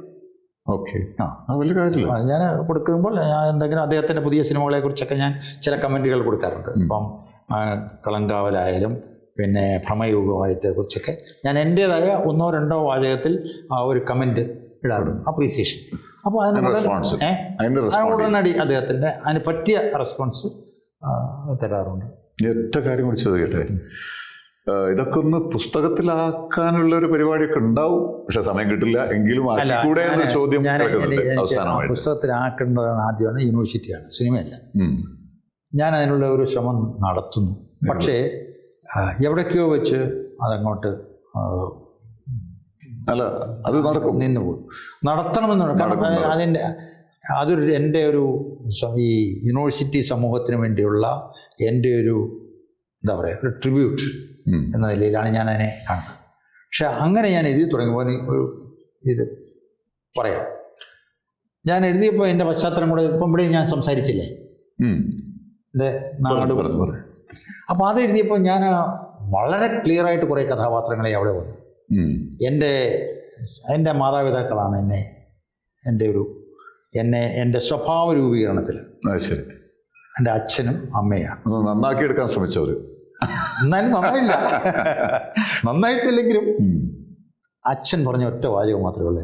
അച്ഛനെ ഞാൻ അറിയാവുന്ന യൂണിവേഴ്സിറ്റിയിൽ എൻ്റെ ആദ്യകാല സുഹൃത്തുക്കൾക്കറിയാം. മോനെ നീ നന്നാവാൻ ശ്രമിക്കണമെന്നാണ് അച്ഛൻ എന്നോട് പറഞ്ഞത്. അത്രേ പറഞ്ഞു, സിമ്പിളായിട്ട്. അപ്പോൾ അതിൽ നല്ല അർത്ഥമുണ്ടല്ലോ, നീ നന്നാവാൻ ശ്രമിക്കണം. അപ്പം ഞാൻ അച്ഛനെക്കുറിച്ച് ഈയിടെ ഒരു ഫേസ്ബുക്കിൽ എഴുതിയപ്പോൾ പറഞ്ഞു, അച്ഛൻ ആഗ്രഹിച്ച പോലെ നന്നാവാൻ എനിക്കിതുവരെ കഴിഞ്ഞിട്ടില്ലെങ്കിലും ഞാനൊരു സാമൂഹ്യ വിരുദ്ധനായിട്ടില്ലെന്നാണ് എൻ്റെ വിശ്വാസം. അതാണ് കോൺട്രിബ്യൂഷൻ. അച്ഛന് കൊടുക്കേണ്ട ഏറ്റവും ഞാൻ അച്ഛൻ ആഗ്രഹിച്ച പോലെ നന്നാവാൻ എനിക്ക് കഴിഞ്ഞിട്ടില്ലെങ്കിൽ അങ്ങനെ എനിക്ക് പറയാൻ കഴിയില്ല. അച്ഛൻ എന്നെ കുറിച്ച് നീ അങ്ങനെ ആവണമെന്നോ ഒന്നും പറഞ്ഞിട്ടില്ല. നീ നന്നാവാൻ ശ്രമിക്കണം. ഒറ്റ ആഗ്രഹം ചെറിയൊരു അന്നത്തെ കാർഡിൽ എനിക്ക് എഴുതിയത്. കാരണം എൻ്റെ ചില സ്വഭാവ ദൂഷ്യങ്ങൾ കണ്ടിട്ടായിരിക്കുമല്ലോ എഴുതിയിട്ടുണ്ടാകുക അല്ലേ? അങ്ങനെ തന്നെ ഇല്ലേ? തീർച്ചയായിട്ടും. ആ ഒരൊറ്റ കത്തിൽ, ആ ഒരൊറ്റ വാചകത്തിൽ ഞാൻ ആരായിരുന്നു എന്നുള്ളത്, ഞാനിപ്പോൾ ആരാണെന്നുള്ളതിൻ്റെ വ്യക്തമായ ഒരു നീ നന്നാവാൻ ശ്രമിക്കണം, കൂടുതലൊന്നും എഴുതുന്നില്ല. എന്തായാലും ഒരു കാര്യം വ്യക്തമാണ്, അച്ഛൻ്റെ പിന്നെ ആഗ്രഹം പ്രകാരം തന്നെ മോശമാവാതെ നിൽക്കുകയും ശ്രമിക്കുക മാത്രമല്ല എന്തൊക്കെയോ ആവുകയും ചെയ്തുള്ള ഒരു ചരിത്ര സത്യമാണ്. അത് യാഥാർത്ഥ്യത്തോടു കൂടി തന്നെ, ആ ബോധത്തോടു കൂടി തന്നെ നമ്മൾ വിലയിരുത്തേണ്ടത്. തീർച്ചയായിട്ടും ഞാൻ പറയുന്നു, ഇനിയുള്ള വഴികളും സമയമൊക്കെ നമ്മുടെ തന്നെയാണ്, നമ്മുടേതാണ് എന്ന് തോന്നണം. നമുക്ക് പിന്നെ എന്താ പറയുക, ആൽക്കമിസ്റ്റിലൊക്കെ പറയുന്ന പോലെ പൗലോ കൊയ്ലോയുടെ ഒക്കെ നമ്മൾ നല്ല പ്രതീക്ഷയിൽ തന്നെ നിൽക്കണം. ആ പ്രതീക്ഷയിൽ നിന്ന് കഴിഞ്ഞാൽ നമ്മളറിയാതെ നമ്മൾ ഉയരത്തിലെത്തും, നമ്മളെ പിടിച്ചുകൊണ്ട് പോകും മുകളിലേക്ക്. അങ്ങനെ ആവാൻ തന്നെയാണ് ആഗ്രഹിക്കുന്നത്, അങ്ങനെ ആവട്ടെ. അല്ല, ഞാൻ ഇത്രയും തന്നെ ആയത് തന്നെ എന്താണ് ഒരു ഓപ്റ്റിമം ലെവൽ എന്ന് പറഞ്ഞ ഒരു സാധനം, മാക്സിമം. ആ ഓപ്റ്റിമം ലെവലിൽ, ആ ഓപ്റ്റിമത്തിൽ ഞാൻ എത്തിയെന്ന് വിശ്വസിക്കുന്ന ആളാണ് ഞാൻ. തീർച്ചയായും എൻ്റെ ഒരു പശ്ചാത്തലം അനുസരിച്ച് ഞാനിങ്ങനെ ഇത്രയൊന്നും ആവാനുള്ള യോഗ്യതയോ അതിനുള്ള സർഗശേഷിയോ അതിനുള്ള കഴിവുകളോ ഉണ്ടെന്ന് ഞാൻ വിശ്വസിച്ചിട്ടില്ല. ഞാൻ പറയാം, സംഘടനാ പ്രവർത്തകനായത് പോലും യാദൃച്ഛികതയാണ് ആണല്ലോ. പിന്നെ പക്ഷേ എത്തിയ മേഖലകളിൽ ഞാൻ വളരെ ഒരു വ്യക്തിമുദ്ര അവിടെ പതിപ്പിച്ചേ പിന്മാറി. അത് സംഘടനാ പ്രവർത്തനം എന്ന നിലയിലായാലും, PSC മെമ്പർ എന്ന നിലയിലായാലും, സിൻഡിക്കേറ്റ് മെമ്പർ എന്ന നിലയിലായാലും, സിനിമ നടൻ എന്ന നിലയിലും ഒരു കാതലുണ്ട് എനിക്ക് എന്ന് തെളിയിച്ചിട്ടുണ്ട്. ആവട്ടെ, അതിനപ്പുറത്തേക്ക് ഇനി വലുതൊന്നും സ്വപ്നങ്ങളോ മോഹങ്ങളോ വേണ്ടതില്ല എന്ന് വിശ്വസിക്കാം. പക്ഷേ അവസരങ്ങൾ വരികയാണെങ്കിൽ സന്തോഷപൂർവ്വം നമ്മളത് സ്വീകരിക്കാം. ഓപ്റ്റിമം ലെവലിലാണ് ഞാനിപ്പോൾ. Very good. അതായത് ശുഭ പ്രതീക്ഷയെ തന്നെ നിൽക്കുക. ഞങ്ങൾ കൂടെയുണ്ട്, പ്രാർത്ഥനയായിട്ടും പിന്തുണയായിട്ടും. നല്ലൊരു അവസരം, ഇനിയും നല്ല അവസരങ്ങൾ നമ്മളെ കാത്തിരിക്കുന്നുണ്ട്. ആ പ്രതീക്ഷയെ തന്നെ മുന്നോട്ട് പോവുക. പിന്നെ ഇപ്പം ജനങ്ങളിലേക്ക് ഇറങ്ങിച്ചെന്ന വ്യക്തി, സിനിമാ നടൻ എന്നുള്ള വ്യക്തി ഞാൻ വരെ ഇൻട്രൊഡ്യൂസ് ചെയ്യുന്നത് അങ്ങനെയാണ് ജനങ്ങൾ അറിയുന്നത്. അപ്പോൾ ആ രംഗത്ത് കുറേയും കൂടി നല്ല നല്ല റോളുകൾ കിട്ടുന്ന ഞങ്ങളുടെ ഇടയിൽ, ഞങ്ങളുടെ മനസ്സിലും RS പണിക്കർ എന്ന് പറയുന്ന ഒരു നല്ല സ്വഭാവ നടനോ, ഏത് സ്വഭാവ നടൻ തന്നെ ആവണമെന്നില്ല, ഏത് രംഗവും കൈകാര്യം ചെയ്യാൻ അറിയുന്ന ഒരുപാട് അനുഭവങ്ങൾ മുന്നിൽ തന്നെയുണ്ട്. അത് വെച്ച് മുന്നോട്ട് പോകാനുള്ള കഴിവ്, ശക്തി, അതിന് എല്ലാ തരത്തിലുള്ള പ്രാർത്ഥനയോടുകൂടെ ഈ സമൂഹം കൂടെയുണ്ട്. നല്ല ഒരു ഭാവി ഞങ്ങൾ ആശംസിക്കുകയാണ്. ഇനിയും മുന്നോട്ട് പുറകോട്ട് നോക്കേ വേണ്ട എന്ന് മാത്രം പറയുകയാണ്. നന്ദി. Okay, thank you.